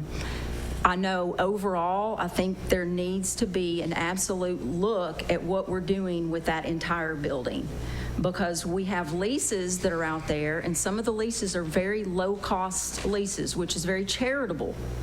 However, when we're walking into Natalie's office and saying, okay, we need another $30,000, there's an issue here, or there's a fire marshal issue there, or the chiller broke, or, for instance, the chiller did completely die. The bids aren't ready on the chiller, and so Roger had to do some patchwork, work that, that he handles out of his own budget, and you all don't see that. So at the end of the day, we need to look at this in totality. What are we doing, and what are our long-range plans for this building? And if you will think back, the city of Oak Ridge was offered this building for $1, And that was part of the lease agreement when they were in there with the senior center. And so we got to the end of the lease, and Oak Ridge did not want the building, which is very valuable property. But they did not want that for $1, which should have told us, what are they looking at that we're not looking at? But again, we can't go back. So what do we do now? My only recommendation could possibly be to hire someone with that construction experience to kind of come back and report to you long-term what we see. I don't see, Jay could better answer on as far as the contract.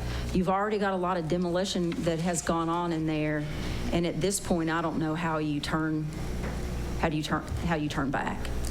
I mean, I think at this point you've almost got to bite the bullet and finish it. But I don't know. Again, I don't have all the other costs that you all are seeing. So I'm just telling you what I know without seeing these emails that you've referenced. So. Thank you, Mayor. I know Jay's supplied me the contract before, and I haven't been able to locate it myself in my emails, but I think it depends on what the contract says.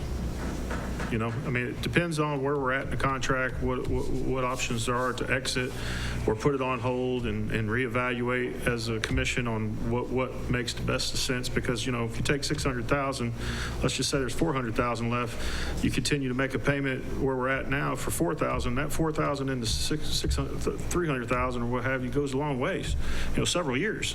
And it doesn't put a burden on our undesignated fund balance, and that's the kind of things I'm thinking about. So I'll wait to hear and look forward to it. But. Well, and I think Commissioner Yeager brought up back when this was first being proposed. I mean, long term,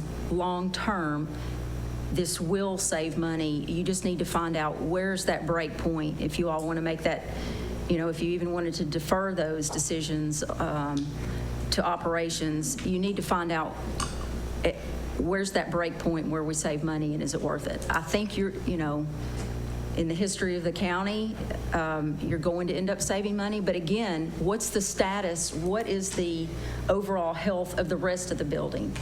So you're fixing up this one part, but are we going to need a new roof next? Do we have issues with the plumbing?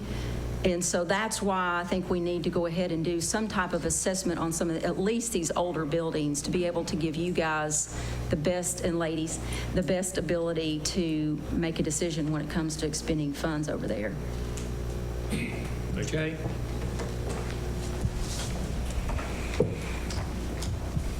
Thank you, Mr. Chairman. Mayor.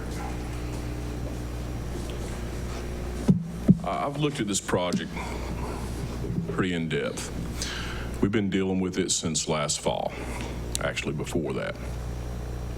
It was numerous meetings where it was a topic of discussion, numerous meetings at the site, and our office somehow has got stuck with managing this program. We don't have the expertise, I'll tell you that right now. The lady from my office that I get down there maybe once or twice a week at the most. The lady from my office comes by there early. They don't start work till 9. She misses them most every day. So staying on top of it is very hard. I can't afford to lose her any amount of time in the office. If I do let her leave at 4:30 in the afternoon, they're already gone. So she doesn't have a lot of contact with them. Maybe 2 or 3 times a week, she'll discuss the matter. When I have been down there, they tell me the building is structurally sound. It's built like a tank, that they don't see buildings. This is the contractor, very experienced contractor, that is this sturdy. Says, yeah, there's some issues. Aesthetics is one of them. I don't think that's a major concern of ours. We need a functioning building.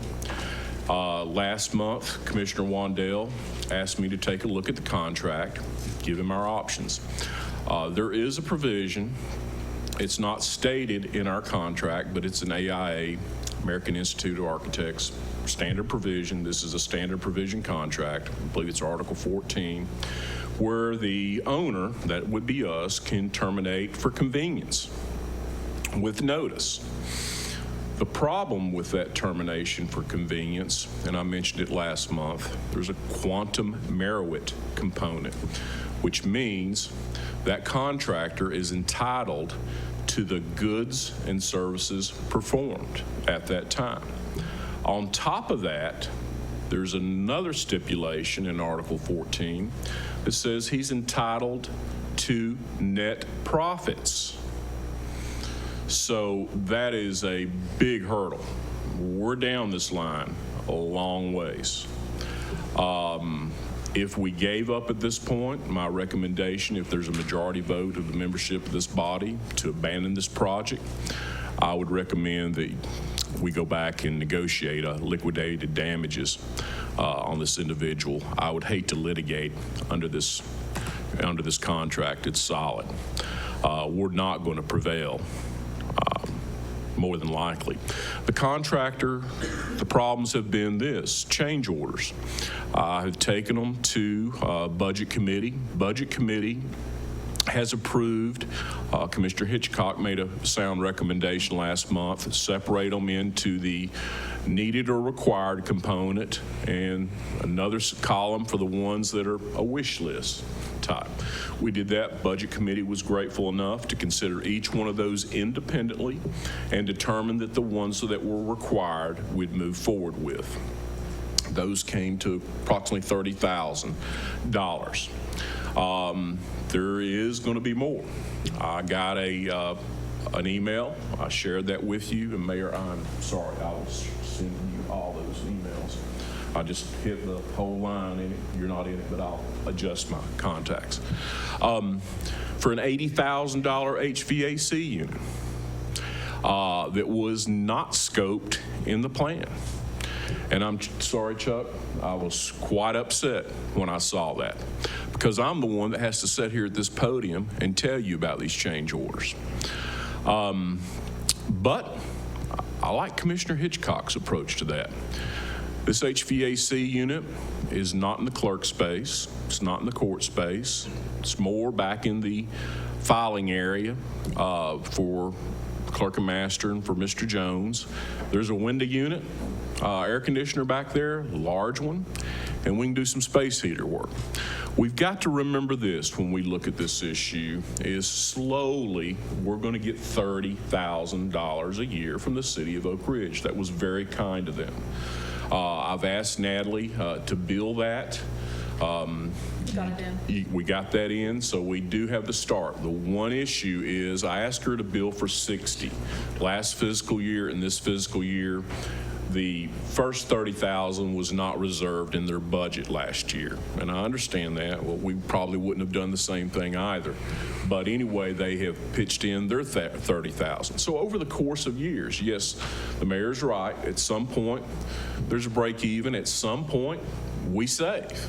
And that's what we're looking for in the long run. And Commissioner Yeager did a wonderful job of breaking down an Excel spreadsheet of the time he thought it would take to recover this. And I don't remember exactly to recover, about 10 years to recover our expenditure on this. And we'll have a good sound building. I truly do believe that. The walls are incredibly thick. The doors are solid wood. Is there some aesthetics that need to be fixed? You better believe it. Coming around the corner, there's a couple of issues that you need to know about. As I told Budget Committee, there has been some savings. The asbestos the abatement is not going to be near what we thought it was to begin with. I think my email initially to you guys was $17,800. It's not even going to come close to half of that right now. The firewall that was in there has been abandoned by the fire marshal. Thank you, fire marshal, on that. Once we lost the Montessori school down that hall, we hate to lose them. They're good people and good tenants for years, but it did cause that firewall that was required to vanish. So we don't have that expenditure in the long run. So there is some good things coming out of this. Other things I need to make you aware of, things that were not approved. One, Mr. Jones has a half wall in his office that non-load bearing that Budget Committee decided not to move on. I've talked to Mr. Jones about it, and I'll be glad to help him remove that wall. It's not much, and I think he's in line with me. Jeff Cole did the exact same thing in the Dickens building. There is a small room, typically called the bailiff's room in the courtroom, and I've sent you pictures of that. It's about a 8 by 10, Chuck, something like that. Right in the middle of the courtroom, Judge Miller has asked for that to be removed. What that does is free up, makes a larger bench for him and the ladies. I think you have three people up there, you and 2 clerks. Okay, so there's 3 people up there. Free up space to enlarge that. Plus, it adds space for about 4 more pews if we remove that. That was not approved. The floor where it fell through was approved, and that's subject to you. But as far as terminating the contract, at this point, I believe my legal advice on that would be not to do it. We are, we're in a case that's probably not winnable. The best solution that we would have would be to try to negotiate liquidated damages on it. And because we do have a very strong contract that's in place, you've seen these many times before with any of our big jail projects or any big building project we've undertaken. But I think we would be throwing away precious taxpayer money that none of us want to do. And in the end, we've just got to hope and pray. We've got a sound building for 20 or 30 years there. And after that 10-year high water mark, where we start seeing that everything is going smoothly, we'll start seeing the real savings from this building. And please don't forget the $30,000 a year commitment from Oak Ridge. It's very generous, and what we can do with that $30,000 is to fix little issues that arise, like this $80,000 air conditioner or HVAC unit. We'll put that together and slowly accumulate, in a sense, a small reserve capital outlay code for that building and take care of some of the smaller issues. But is there any questions, specific questions that I can answer? I know I'll probably ramble through this, but I'll be glad to entertain any specific questions that you may have. Commissioner Meade. Well, just a couple things. One, we've had a bunch of discussion about how if only somebody could tell us exactly what this is going to cost in advance and what it's going to cost. Here's a fact. No one can advise or estimate cost on unexpected work. That's just how that works. The other thing is, I want to make sure we take into account this $30,000 because it hadn't been mentioned. You just come up. The other thing is, right now we're fixing our building, what is reportedly a good, sound, solid building that you can't even get one built like that now. And the other choice is to fix somebody else's building and take care of it and pay year after year to rent somebody else's building. I bet most of you don't rent your car. But I bet most of the guys and gals at this thing don't probably rent their house. Long-term things, we think it's better to own them. I do think we have a problem, though. We've thrown a lot of responsibility on the law director for things that is not really his background. He's not an engineer. He's not a construction specialist. He's what I think a really good attorney. And I think he's particularly good at county government law. And I know when I've gone to meetings in other places with him, he's very highly thought of by the other county lawyers in across this whole state. But I think we need to have somebody else managing this project. The mayor has already said she thinks we need to have somebody managing the project. And I have to point out that Buildings and Grounds, which would be the one that would be responsible for this, is in the mayor's department. I would like to make a motion that we hire somebody from an appropriate place. We put out some kind of a bid to do this, to hire someone to manage this project, to make sure we don't have any of these surprises any more than they will happen sometimes, and then just and then go ahead and pay for that out of the mayor's department fund, because she's the one that's responsible for buildings and grounds. We have a motion, we have a second. Second. Any discussion on the motion? Well, we got, I'm going to get to you. Is it on the motion? Oh, absolutely. Okay. Commissioner I don't Hitchcock? think we should do that. That's pretty close, isn't it? That is. And the reason I think we shouldn't is because of, in the last 12 years, this is the third location that we've had.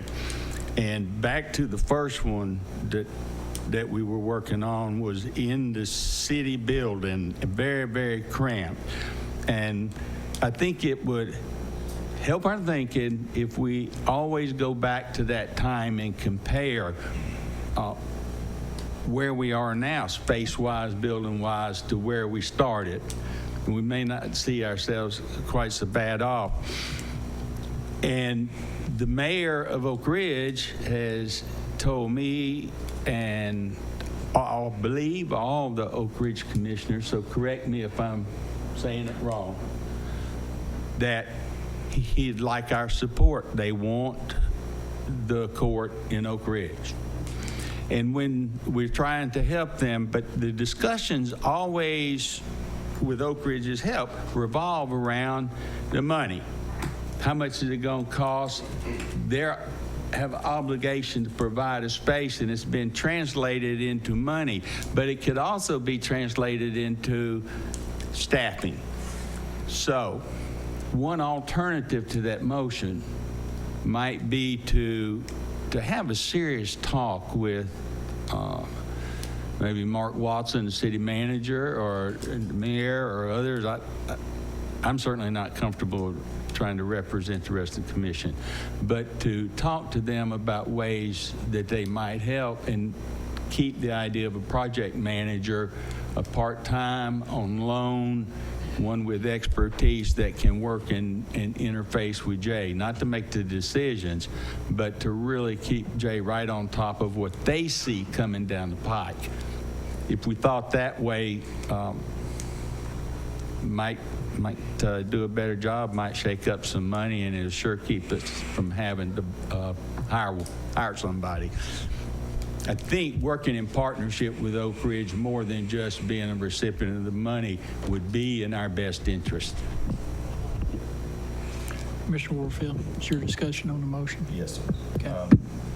I agree with Commissioner Hitchcock. Very, very good ideas. Unless he does not have the expertise in this, and I agree with Commissioner Hitchcock with getting somebody part-time. I thought Roger Lloyd was county director for building and grounds. He's already an employee. If he has the expertise in it, that he can assist Jay in doing what Dr. Hitchcock mentioned. I don't see why we're not using somebody that's already employed. We're not having to pay out the money. I don't know why he wasn't involved to begin with in this. Thank you. Roger's a very hard-working man. I can tell you that, and I enjoy working with him. He's the same mindset I am. We like to get things done, and if it comes down to working with Roger, I can certainly work with him. What does Roger? You know him better than I do. Does he have the expertise to do what we're talking about? I can't tell you. Mayor, do you know if he finished his project manager certification? I know he's got a lot of construction background. He does, but he does not feel he has what is necessary on this particular project. He is, he's been down there. He's told the folks that are there, if there's something I can do to help, I will help. But he cannot do that particular part of the project. To Commissioner Mead's motion, if you do that, Roger does not have funds for salary to pay someone part-time if you want to hire a construction person to work with Jay on that. So you would need to appropriate or, do a ceiling or something. I don't know how much longer the project is expected to go on, 3 months or 2 months. Should be done by the first of the year. So it wouldn't, believe it or not, be we're a still on lot. schedule. Yes, ma'am. So anyhow, no. I mean, and something else is One of the things that Roger did feel on the front end was that there were going to be more costs involved. And, you know, I was never involved in the process on this from the get-go. I never received an invitation to be on site to provide my input or anything. And so I know that from the perspective of my department, I can't come in Johnny-come-lately at the very end and then try to be a recommending agent to this body when I don't know. So it only made sense to allow the folks who had participated in this to continue that. And that's not any kind of slight against them at all. It's just some background on how that took place. So Roger also, we had a meeting with Jay and we went over this. Roger is stretched very thin. He has someone who has medical leave that he is actually physically having to do the work for that person on a pretty regular basis. And he absolutely is at the end of his limits on allocation of time. So without bringing someone else in, we can't replace someone that has medical leave issues and is in and out. So without more staff in that, you know, in his department, which is going to mean coming to you for an allocation, that's one of the issues. And Jay's aware of that. We all sat down and talked about that very early on in this process. So. Okay, thank you, ma'am. Yeah, he has to be stretched. He's mowing the yard at the Welcome Center at 6:15 in the morning. Yes. He's mowing the courthouse Saturday before last, so he's a hard-working gentleman. But anyway, any other questions? I was just going to say that, you know, I'd hate to see, because of a knee-jerk reaction, that we just put this to a standstill and let it be a vacant piece of property and or unfinished. Realistically speaking, there's only about 10 to 12 weeks left before the end of the year. Surprise, it's almost here. And I really don't see why we couldn't reach out to the city of Oak Ridge and ask them if we could use someone just for a couple of hours a day, if not up to 10 hours a week, perhaps, to oversee it or just stop by and see if there's anything that needs attention, as opposed to a paralegal going out to see if there's something that she can do. Thank you. Thank you. Commissioner Val. Thank you, Mr. Chairman. I also believe the people of Oak Ridge want this court. I believe City Council wants the court to represent the people down there. I believe most of the commissioners on this board that represent the Oak Ridge area want that court. I think it's been down there for quite a while. However, the reason I'm going to vote no on the motion on the table is because of this. It has taken more money than what we originally thought. I don't think this is the first project in county history that's turned out that way. Last month, County Commission asked the Budget Committee to look at these extra costs that came in, and I understand, Jay, there's still a few of them that haven't come in yet. We did exactly what Commissioner Hitchcock suggested, and we prioritized those requests. The ones that had to be done, we approved. The ones we felt did not need to be done, we said no. The one that we kind of had a little bit of a debate over was a security issue, in our opinion. The lower counter, to where people would not have to walk into the office. Now, I said all that to get to this. The motion on the floor is to hire someone to be the project manager. My concern with that, folks, is that's going to take even more money that we're going to have to go back to budget and discuss and find out. And as we've already heard from the mayor, it's probably not in any budget right now to do that. Jay, as my grandma used to say, bless your heart, for doing this job that you've done. I couldn't have done it. I don't know many people that could have done it, and I'm sorry that you got to wear so many hats, but I applaud you for doing it so well. That's no problem. You don't have to say you're sorry. I do feel, though, that we're in the home stretch. Even though we do got these issues coming up, I think we're in the home stretch.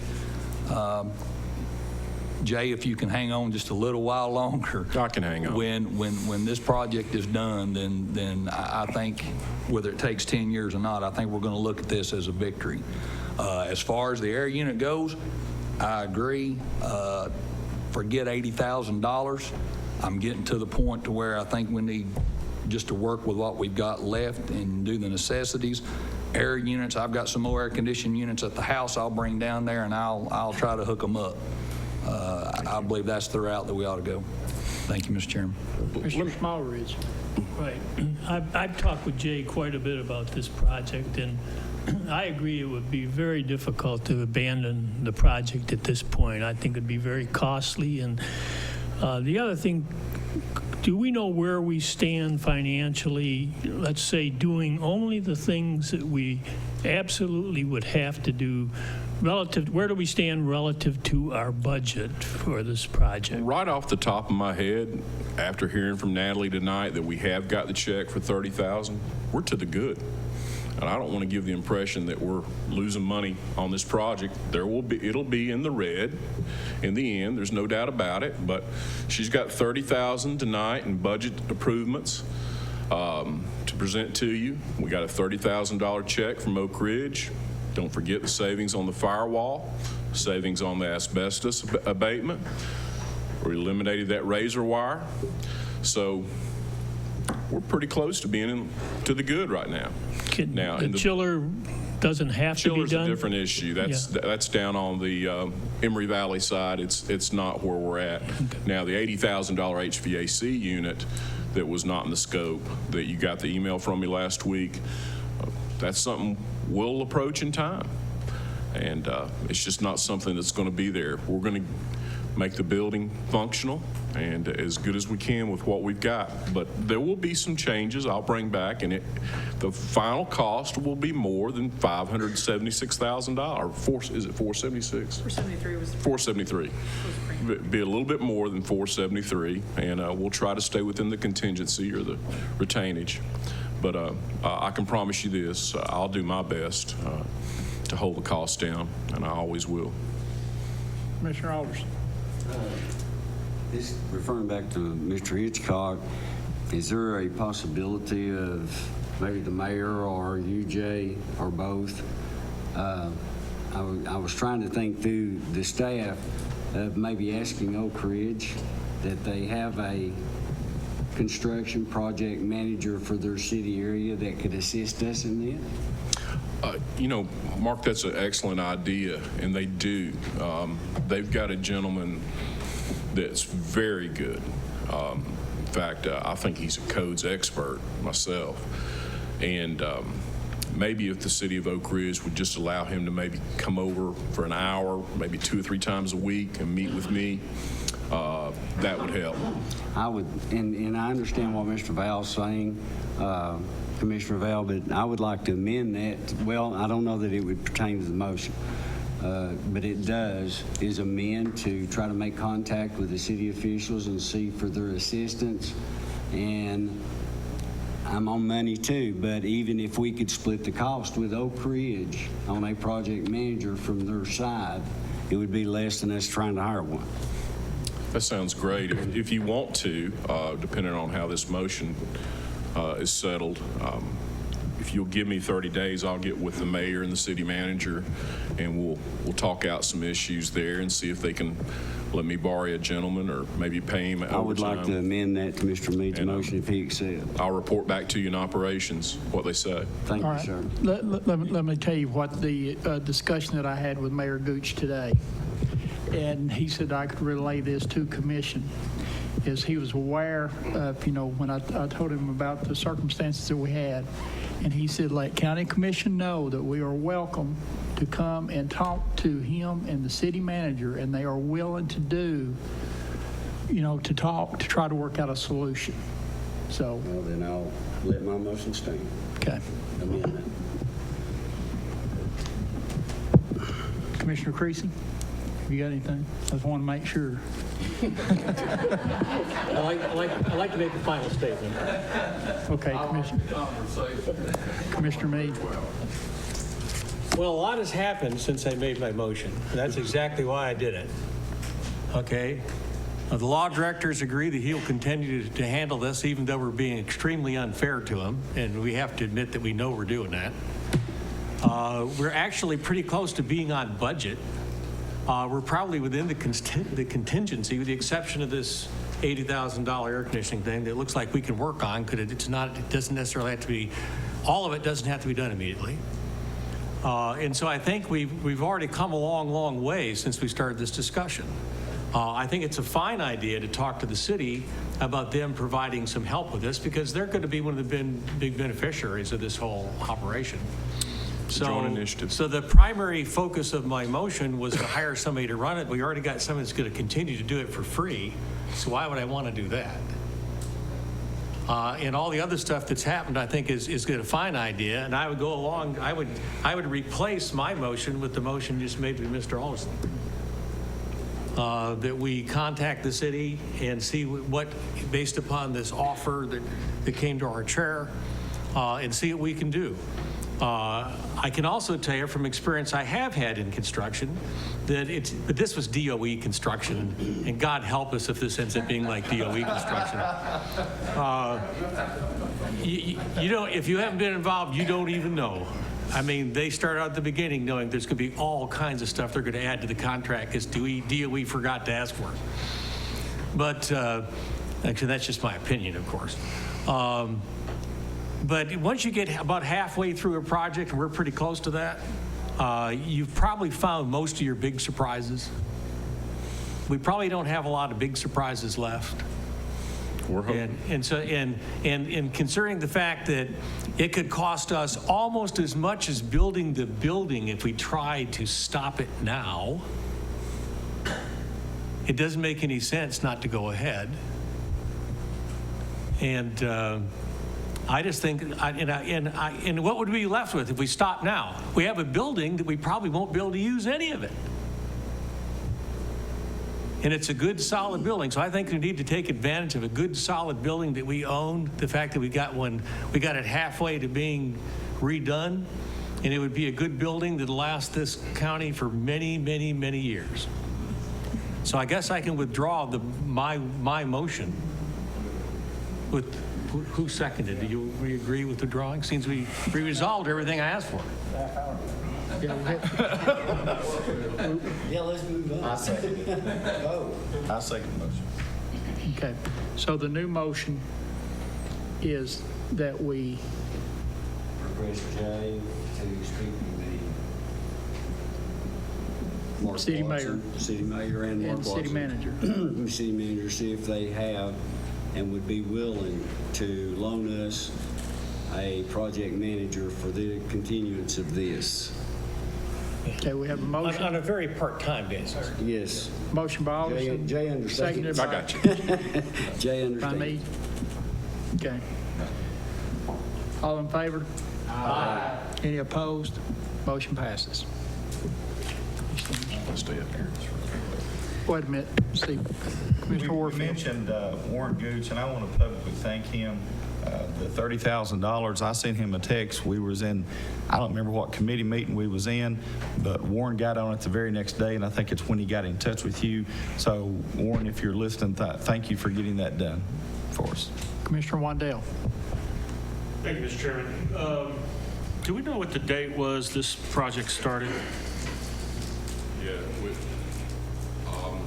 Chuck, can you remember? I've got it on my calendar, Tracy. I can send it to you. Do we know what month it started? September. Okay. And Natalie, were we, the county, receiving any funds for the building we're in now from the city of Oak Ridge? Excluding the $30,000 that's for the construction of the new facility, were we receiving any funds to help offset the payments? I believe we were receiving funds when they had their senior citizen center in that building, but I believe mid-year, last fiscal year, is when the senior citizen center moved. I believe, to my knowledge, that was the only funding that I know that we were receiving from them. I thought we were getting half payment on our rent. Did that go away at some point? Where we're at our existing location? Oh, At the existing location, she's talking about the senior center. Correct. What they did was they picked up the renovations that was, this is just an example. I think it was somewhere around $5,000. And they picked up what was in excess, their portion of that. I can't recall the numbers right off the top of my head, but I do have it. They did partner with us on some of the additions that we did in the renovation project. And I won't belabor a horse, but, you know, I'd like for all my fellow commissioners to realize, I mean, sometimes, I guess when I speak, maybe folks hear one thing, and maybe the one thing you heard is I want to terminate the project and end it today. And if that's your interpretation of my comments, I apologize. My comments were meant to have us stop, pause, and think where we're at. There's no reason we can't talk to Michael Brady and Associates, who's done a lot of work for Anderson County, and sit down and talk. I mean, I appreciate that all you commissioners like to push a round peg through a square hole, and you do a good job of picking each other up on that. I'm impressed. But at the end of the day, we're spending money, and we're not, in my opinion, going in the right direction. It's nobody's to blame. I'll take the blame because 8 months ago, I thought it was a stupid idea. I still think it's a stupid idea today. Even if the city of Oak Ridge gave us $100,000, I think it's a stupid idea because it's not functionally working well. The mayor came to us in December of 16, maybe 17, I can't remember, 16. She brought this to our attention. We failed. And I failed. I'll say I failed. I can't speak for the others. I'll speak for myself. So I'm not going to vote for it, and that's fine. I'm not upset. But I just think it would be smart of us to sit down with Michael Brady, Mr. Chairman, and talk about it. And, you know, all these other ideas will flush out, getting somebody from City of Oak Ridge to help, or project manager this, project manager that. I mean, I don't, how many here has gone into the building and looked at it? Oak Ridgers, raise your hands. Are you guys all happy with it?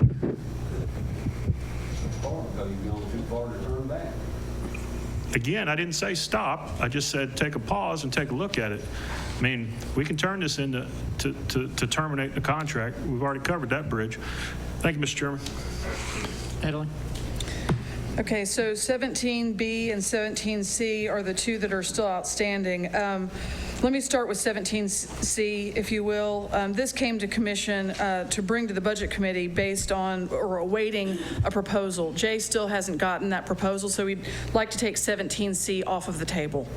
So to focus on 17B, the budget amendment as it's prepared is for 7 change orders that were discussed at the Budget Committee for over $30,000. I prepared the budget amendment with that drawing down unassigned fund balance in the general fund. I wanted to propose an option.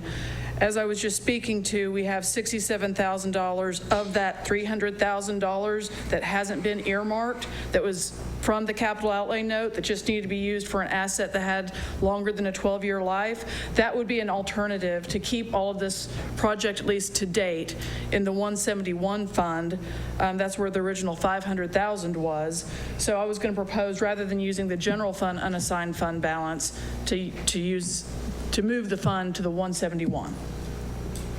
I move to make that change. Hold on a second. I overlooked Commissioner Fritz just a minute ago. I was just going to make a comment on behalf of my fellow commissioner, Wandell, just very briefly, is that for years I fought for the DRAC building for us to get away with it, tear it down and all that stuff. At that time, Alan Beauchamp fought against me and said, no, we need to keep it. There at the end, before he left, he agreed with me that that building was a dinosaur that we need to get rid of. There's too much. It's cheaper to tear it down altogether and build a whole new building from scratch. And but we spent a lot of money several years ago. And I keep reminding our commissioners of this, and it's in black and white. You can pull it up yourself and read it. And this is back to what Commissioner Wandell said just a few minutes ago. There was an operational audit. We'd paid an independent person to come in and perform. And it says exactly what Commissioner Wandell was saying.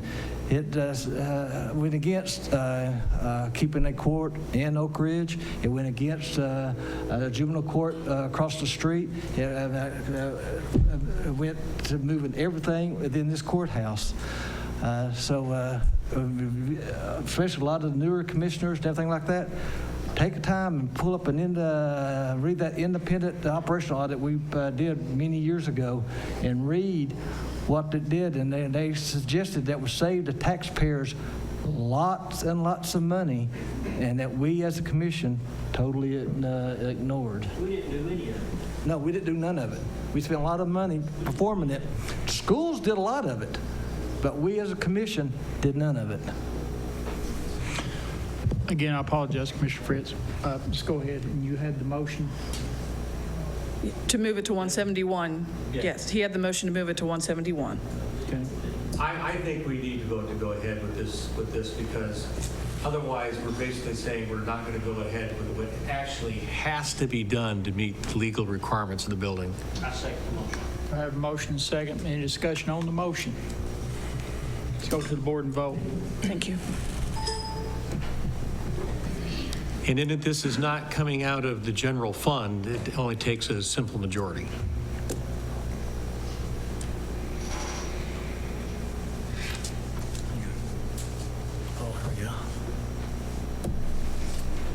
Motion passes. Thank you. That's all I have if there are any other questions for me. Commissioner Wandell? We already voted on this, and I voted for it, but I was just curious. On page 13 out of 25, I think it was, that $99,000 grant from the office's OSM for the water lines up in Briceville, maybe? Let me catch up with you. Is it item number 25? Yes, ma'am. Yes. My question is this. When that grant comes in, does it come into the county? Comes into the county? Right. You're right. The revenue code is 99,000. Right. So that would be what we receive. And does that money go back out to Anderson County Water Authority? Well, I don't know. We've got it appropriated as far as going to engineering services and other construction. So I don't know if they would be a party to that or not. I'm just curious how we track that. Because it's a grant we receive as a county, and if we put it back out to Anderson County Water Authority, I'm just curious how that transaction happens. We actually we have engineering that helps develop the bids, and then the county actually enters into the contract for the construction. So I can't remember tonight who the contractor. I know, for instance, when we did another area, there was K. Carringer and I want to say Twin K, but the county actually does those contracts, and then the development district actually serves at, I don't know on the OSM one, but like for instance on our CDBG water lines, the development district acts as the grant administrator that makes sure we're in compliance with all the labor laws, wage laws, all of the requirements, but it is handled through the county. But I can send you the information on that. I think that one is Val Mountain. Is that the one? Yes. Okay, thank you. Appreciate it. Thank you, Mayor. Next, purchasing. Good evening, everyone. The first contract on the agenda from the Purchasing Committee is with the Tennessee Clean Water Network. It's a 5-year contract that establishes the... Thank you. Motion second. Any discussion on the motion? All in favor say aye. Aye. Any opposed?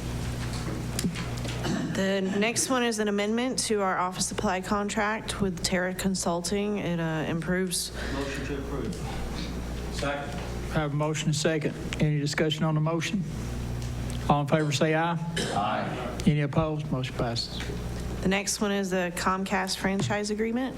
Motion to approve. Second. I have a motion and second. Any discussion on the motion? Commissioner Hitchcock. this is the Comcast for the whole county. Yes. I pointed out in Budget Committee, I want to do it again, I think 10 years is too much. If you look at the progression of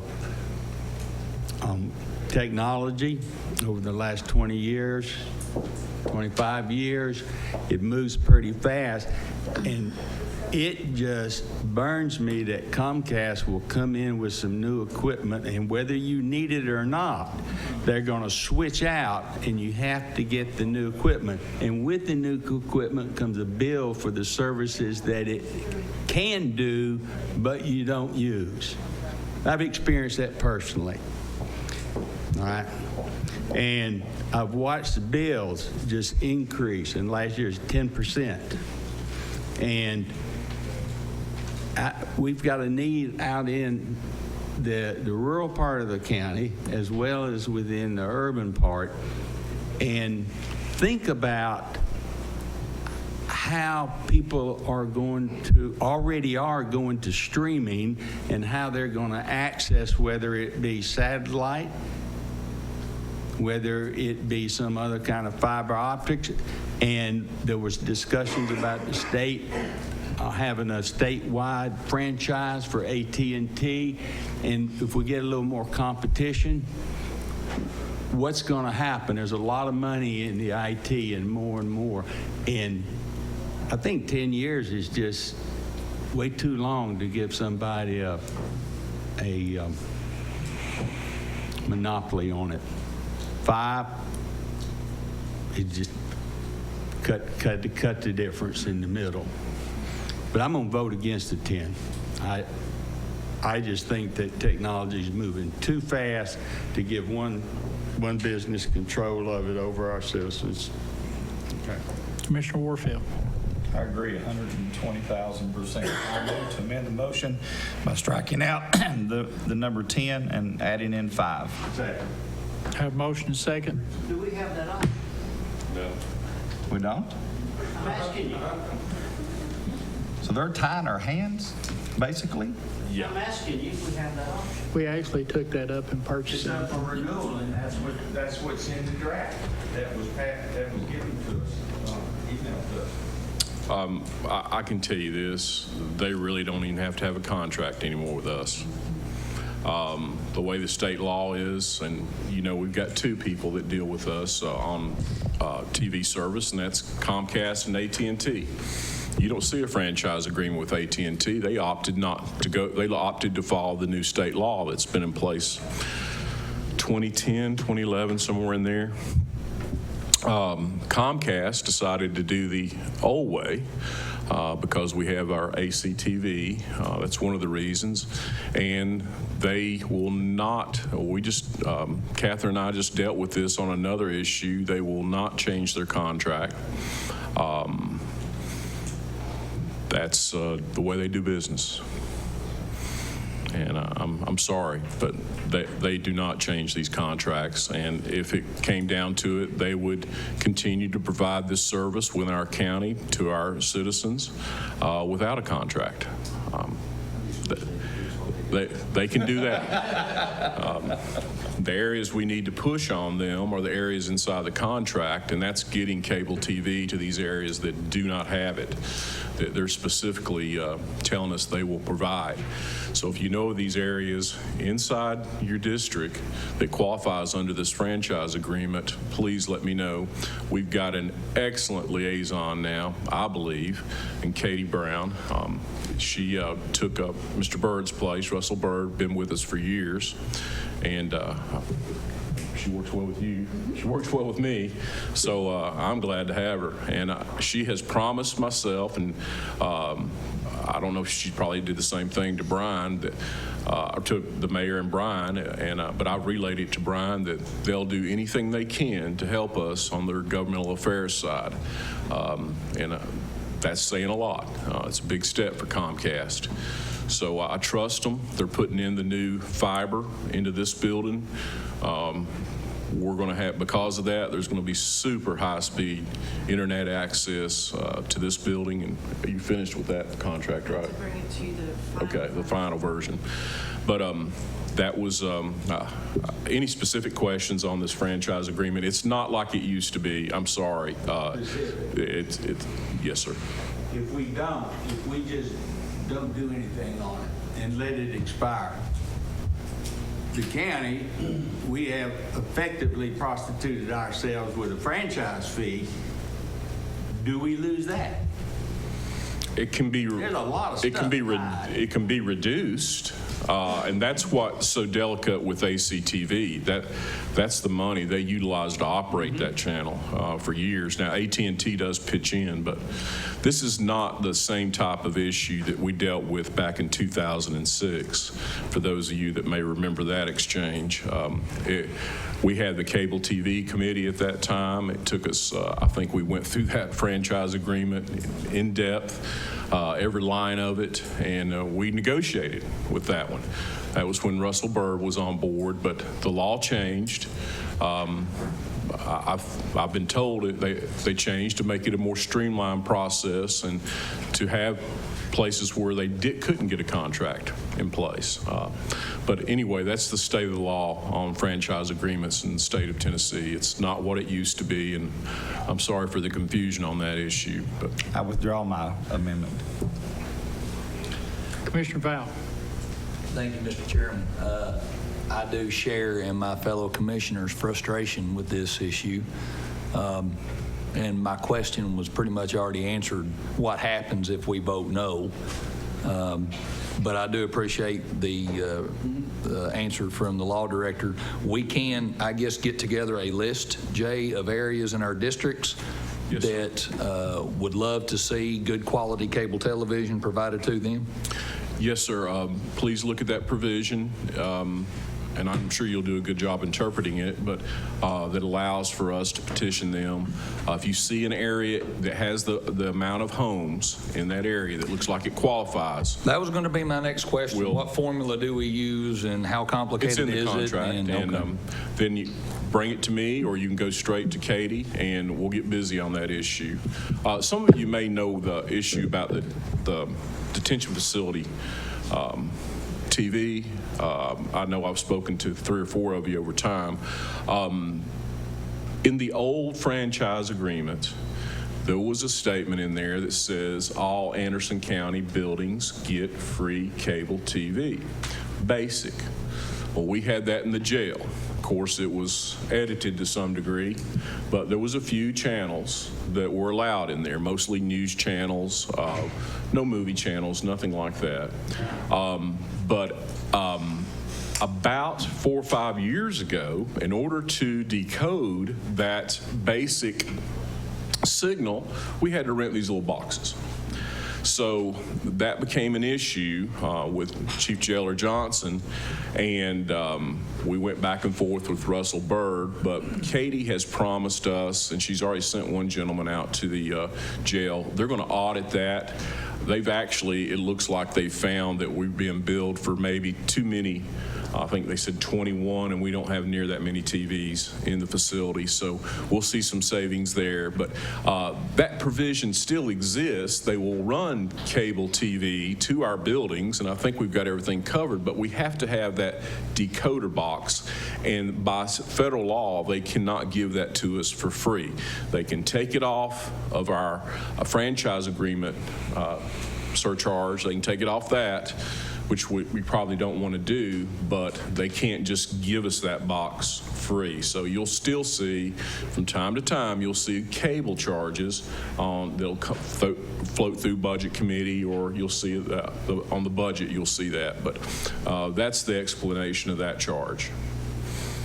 And there is no movie channels at the jail. I'll just throw that in. And I was going to reiterate that, Mr. Chairman. The basic 10 channels they offer is pretty good. And then it's edited. Yes, and anyone who has concerns or questions about that, I would invite you to come down to the jail, and Chief Johnson or myself or anyone would be more than happy to explain to you how that process works more in depth. Thank you, Mr. Chairman. Commissioner Creasy.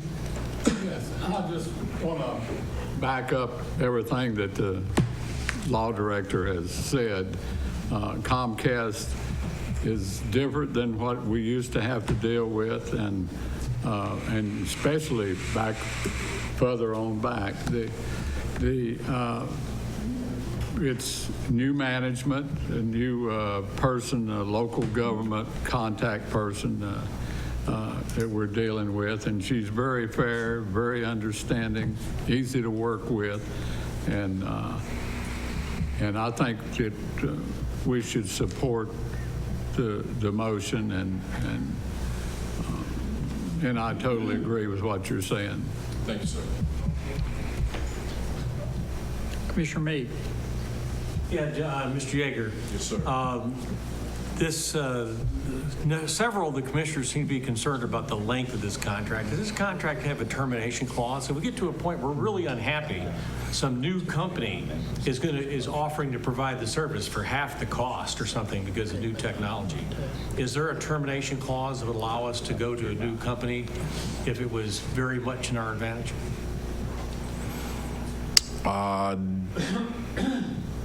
Most of our contracts have termination clause. Right. This is much different. I even question, since that state law has been changed, I'm running it through my mind, I don't think we have the ability at this level to turn off cable TV to our citizens. That was a concern before. I just don't think that exists. We may be able to negotiate that franchise fee and that percentage that we have for ACTV, but I don't believe we can point blank say we don't want you anymore. There is a durational term, 1.12, I think it is. It's a 10-year term within there. But to your question, what if something, I think Commissioner Hitchcock was talking about this, what if something comes along that's better? Okay, well, what if Comcast and AT&T becomes antiquated? Well, first of all, I believe that those two entities will stay on top of the technology. Second of all, we can have multiple franchise agreements in Anderson County. If somebody came along and said, hey, we've got something super, it's better than Comcast, and it's better than AT&T. That's what happened when we had the exclusive franchise with Comcast. AT&T came in. They just paid the franchise fee to us. So I believe we can take on additional companies in case there is, does that answer your question? In case there is new technology that comes around, 2 security blankets there. I believe we can add them through a franchise agreement or the state law. And number 2, I do believe Comcast and AT&T, being big players in this industry, would have that technology, be one of the first to have it. Thank you. Commissioner Creasy. Yeah, just one more quick comment to back up the law director.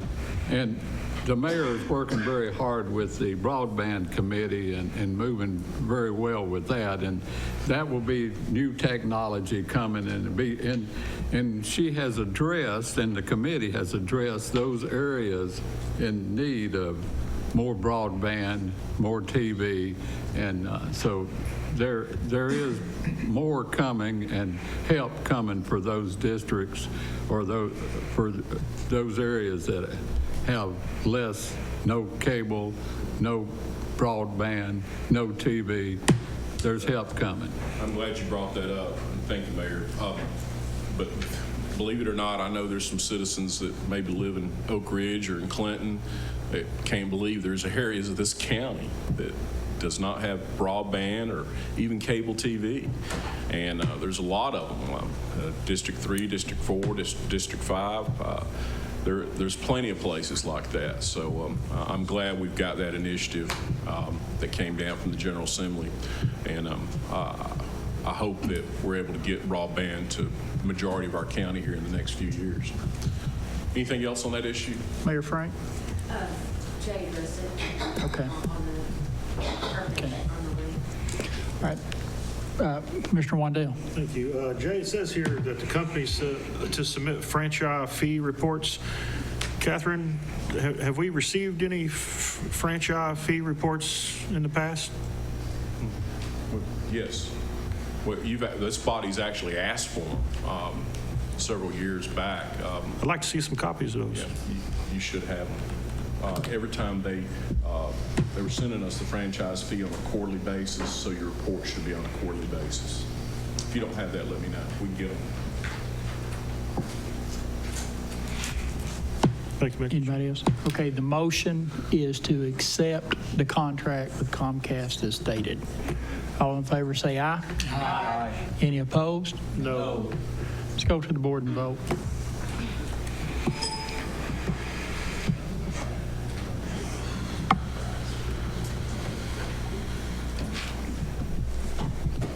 Motion passes. The next contract is a lease agreement with Marvin Pruitt, doing business as the Safe Driving School. It's Second. Have motion and second. Any discussion on the motion? I'd like to ask a question. Did Mr. Yeager work out, did he leave? Yeah, I was just wondering if some details had worked out with him on access to the room. I'm sorry. I'm sorry, Jay. I was just wondering if Mr. Pruitt was needing access to the electrical panel and stuff like that. You can always have that. That's absolutely no problem. I've told Mr. Pruitt that Anderson County will be a good landlord. We want a seamless transition. I've assured him of that. I do want to let you know a couple things on this contract. And it went through operations, and I informed them. Mr. Pruitt is actually getting less space, okay? He's losing 480. We first thought it was 420. We went back and measured it. He's losing 480 square feet, okay? But he's not been paying utilities. The new contract has utilities in it. What you've got before you is an $800 a month lease payment. Okay, but he has to pick up utilities now. That's identical to what he had before. We didn't raise the rate on Andersonville Bus Lines, David Landreth, or Mr. Pruitt, but the difference with Mr. Pruitt is he's going to be asked to pick up his utilities with that $800, and he's going to be less 480 square feet. That 480 square feet will be reserved for the senior center. And that was in the original MOU, so it shouldn't be a surprise to you. But that's where we stand with those two leases, unless you have specific questions. Any other discussion? All in favor say aye. Aye. Any opposed? Motion passes. And the last item's the other lease agreement that Jay just mentioned with Andersonville Bus Lines. Move to approve. Motion second. Any discussion? All in favor say aye. Aye. Any opposed? Motion passes. Thank you. Thank you. Thank you. Next, road committee report. Yes. I got to leave. Before I leave, there's been several people taking issue with me having to leave early, and I just want to make sure everyone that's at home and watching will know why I had to leave early. My job requires me to get up at 3 o'clock in the morning, and so I can't stay late at night and get up and go work 12 hours on my regular job. So when I leave, it's because I have to get up at 3 o'clock in the morning to go to my regular job. So it's not because I've got to do other things. It's that if I leave now, and the time I get home, eat some supper, it'll be 11 o'clock or later. And so quick turnaround, short sleep. So that's the reason I had to leave early on commission nights. Thank you, Commissioner Fritz. Road committee report by Chairman Alderson. Thank you, Mr. Chairman. I've got a couple of things that Road Superintendent Long asked to add. They come in late to add 2 roads to the county system, which I have the measurements for if you want, but it's basically up in the Harbor Club area. It's Schroner Lane and Harbor Club Place to be added to the county road system. And I so move. Second. Have a motion second. Any discussion on the motion? All in favor say aye. Aye. Motion passes. Also, the recommendation for speed limits on Dusty Lane and Hoga Haji, I guess, Drive, 20 miles per hour, and I so move. Second. Have a motion second. Any discussion on the motion? All in favor, say aye. Aye. Motion passes. That's all. Thank you, Chairman Alderson. Next is Operations Committee report by Chairman Wandale. Thank you, Mr. Chairman. Anderson County Board of Commissioners Operation Committee met on October 9th. All were present except for one. We've already covered the first item on the archives earlier. The second item was Marlow Volunteer Fire Department and Donovan School properties. Upon motion made by Commissioner Meade, seconded by Commissioner Emmert, and passed to defer November operation meeting. I so move. Have a motion, we have a second. Discussion. We're deferring to the Operations Committee meeting. Yes, we're going to give it 30 days. We'd like to hear from Commissioner White. He's the one that asked for this. We felt it was important to give Commissioner White an opportunity to address it. Thanks, sir. I don't know a whole lot about this now because Miss Stephanie said she couldn't or did not want to put money into a new roof of a building they did not own. But since I've come to the meeting tonight, the mayor has informed me that she's working on a plan that possibly we can get past this. So let's just wait and see how all this plays out. Thank you, Commissioner White. Thank you, Mayor. Did you have anything you wanted to add, Mayor? Okay. Just report back to operations. Thank you. Next item was the shadowing program for high school students. Upon motion made by Commissioner McCamey, seconded by Commissioner Meade, and passed to make a program available in which students can apply to be selected to attend a meeting with commissioner of their choice, excluding executive sessions. I so move. Second. Have a motion, second. Any discussion on the motion? All in favor, say aye. Aye. Any opposed? Motion passes. Next were several items covered by the mayor. First item was the Tuppertown Community Center building deferred to November Fire Commission meeting. Next item was opiate litigation update. Upon motion made by Commissioner Wandale to forward to full commission with a recommendation and support to endorse General Clark in his efforts, support of or endorse General Clark in his efforts on behalf of the people of Anderson County. Seconded by Commissioner Scott. Motion passed. I so move. Second. Have a motion, second. Any discussion on this motion? All in favor, say aye. Aye. Any opposed? Motion passes. General Clark's here. General Clark, would you like to make any comments, sir? No, sir. Thank you. Upon motion made by Commissioner Wandale to proceed in discussions with Jonathan and Marcus and their group to learn more about the possibilities and allow them to work with the mayor and report back to this committee in 30 days for more discussion. Seconded by Commissioner Meade. Motion passed with one no vote. This again is on the possibilities of litigation for opioid litigation. I so move. Second. Have a motion, second. Any discussion on the motion? All in favor, say aye. Aye. Any opposed? Motion passes. Next was the item that was talked about briefly, was the creation of a task force for a path forward. No, this is something else. I apologize. Creation for a task force for a path forward on fire truck resolution. Upon motion made by Commissioner Emmert, seconded by Commissioner Meade, and passed to forward full commission for approval to form a task force for 4 commissioners and 4 fire chiefs, and ask for volunteers at the county commission meeting. I so move. Second. Have a motion, second. Any discussion on this motion? All in favor, say aye. Aye. Any opposed? Motion passes. We would like to choose those now, Mayor, or you want to go back to operations? Whatever you all would like to do. I mean, I think the commissioners, the intent of my proposal was that you all choose amongst yourselves who would serve in that capacity, and then the fire chiefs would choose from their membership. That's 4. That's what you're asking for? Yes, sir. Do we have any volunteers? I'm good. Commissioner White? We need 3 more. I'll volunteer. Commissioner Warfield, Commissioner Val, 1 more. Commissioner Smallridge. That completes. We'll need to do some kind of asking the public and asking them amongst, for the other 4 members, so. Mayor, are you going to do something with that, for the other members? The fire chief, the It's fire just commission. the fire chiefs, is that what it is? Yes, at the fire commission meeting back in September, The task force was discussed and the fire chiefs asked. I think they did. So they've already volunteered. That's what I was doing. They've already volunteered. Yes, Oh. that was their idea, to have 4 fire chiefs on the task force. Yeah. It's resolved. Okay. Let the record reflect that that's Commissioner White, Commissioner Smallridge, Commissioner Warfield, and Commissioner Val. Thank you. Thank you, Mr. Chairman.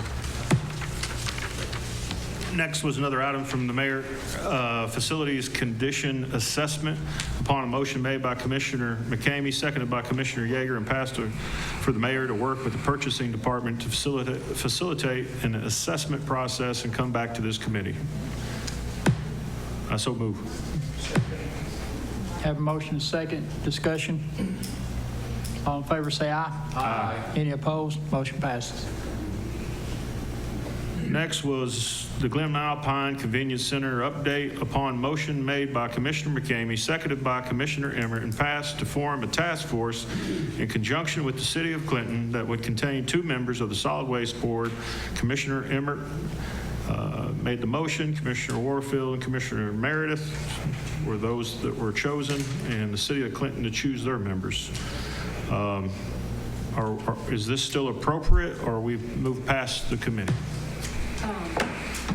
Well, I don't think it hurts, I mean, because you don't know what'll happen at Operations Committee, so it doesn't hurt to go ahead and continue to put that together. I mean, that's essentially what's happening now, and this formalizes it. And then if things fall apart, you still have a task force to continue to move forward. I think the intent at that joint workshop was to find a mutually agreeable solution. So if this falls apart, you've already got something in place. So again, that'd be 2 members from the Solid Waste Board, Commissioner Emmert, Commissioner Warfield, and Commissioner Meredith, and then the City of Clinton to choose their members. I so move. Second.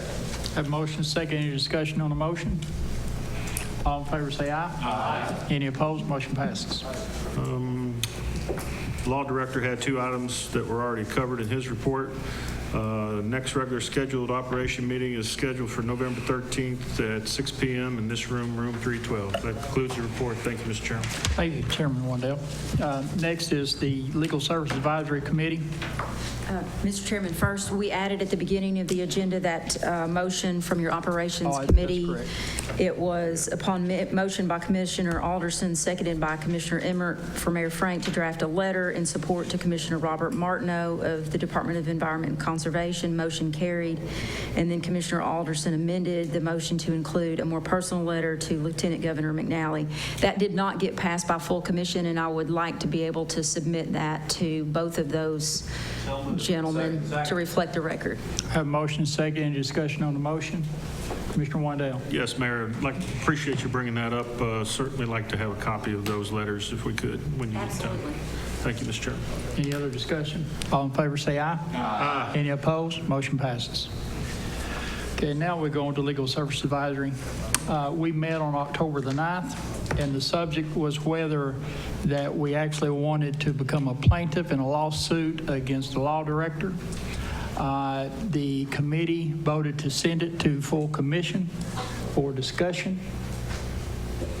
As chairman of that committee, and with Mayor Frank abstained from any of the votes there, I think the proper thing to do would maybe, I would entertain a motion to maybe deny, because I personally, I don't think that we need to be suing each other, but it's up to Commissioner Warfield. Mr. Chairman, I move that we deny joining the plaintiff in this lawsuit and ask that the County of Anderson be deleted from this case as a plaintiff.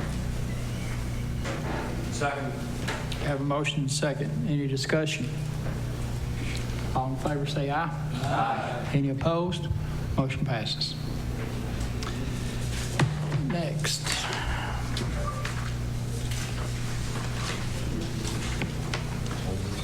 Old business. Do we have any old business coming before the board?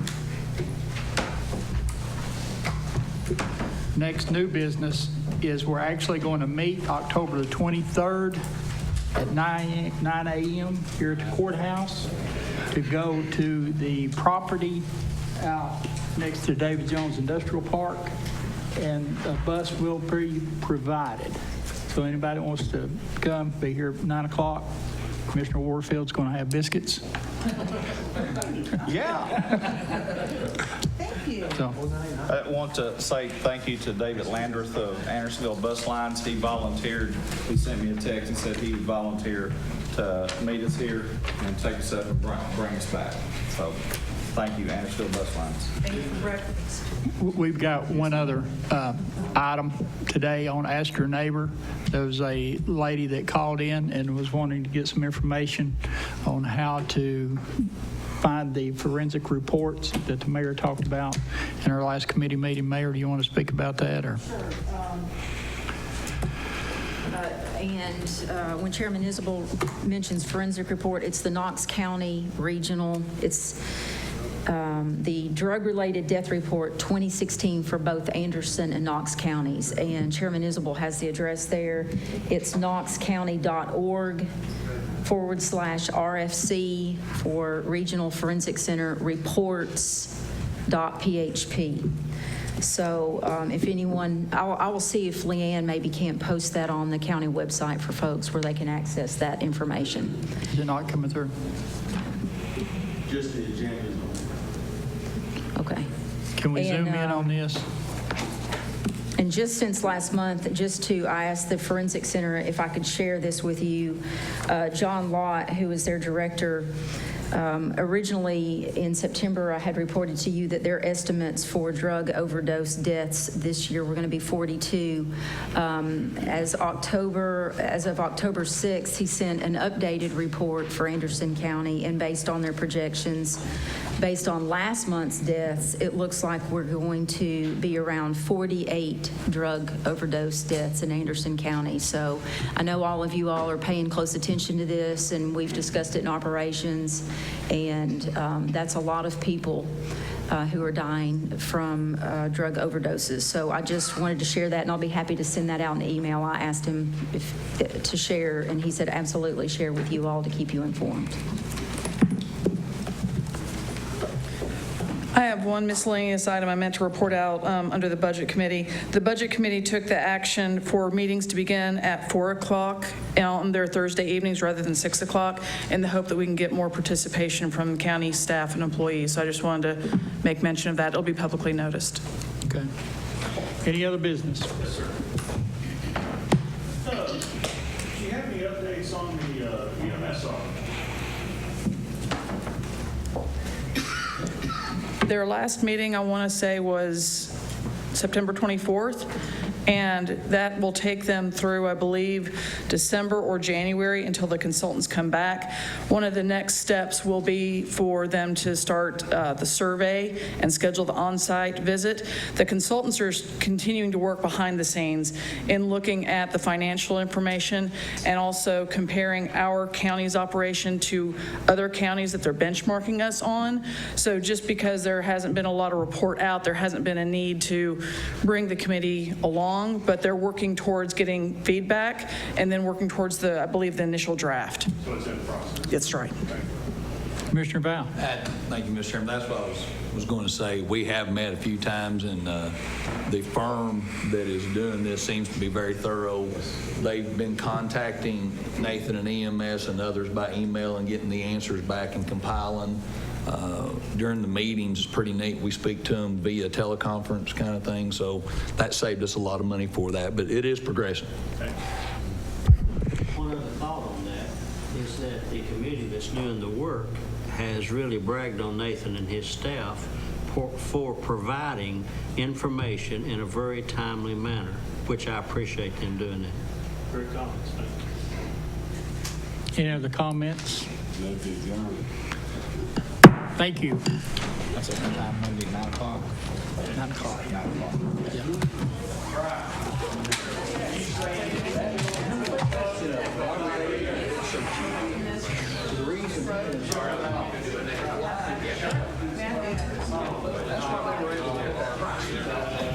Once 150 miles, right?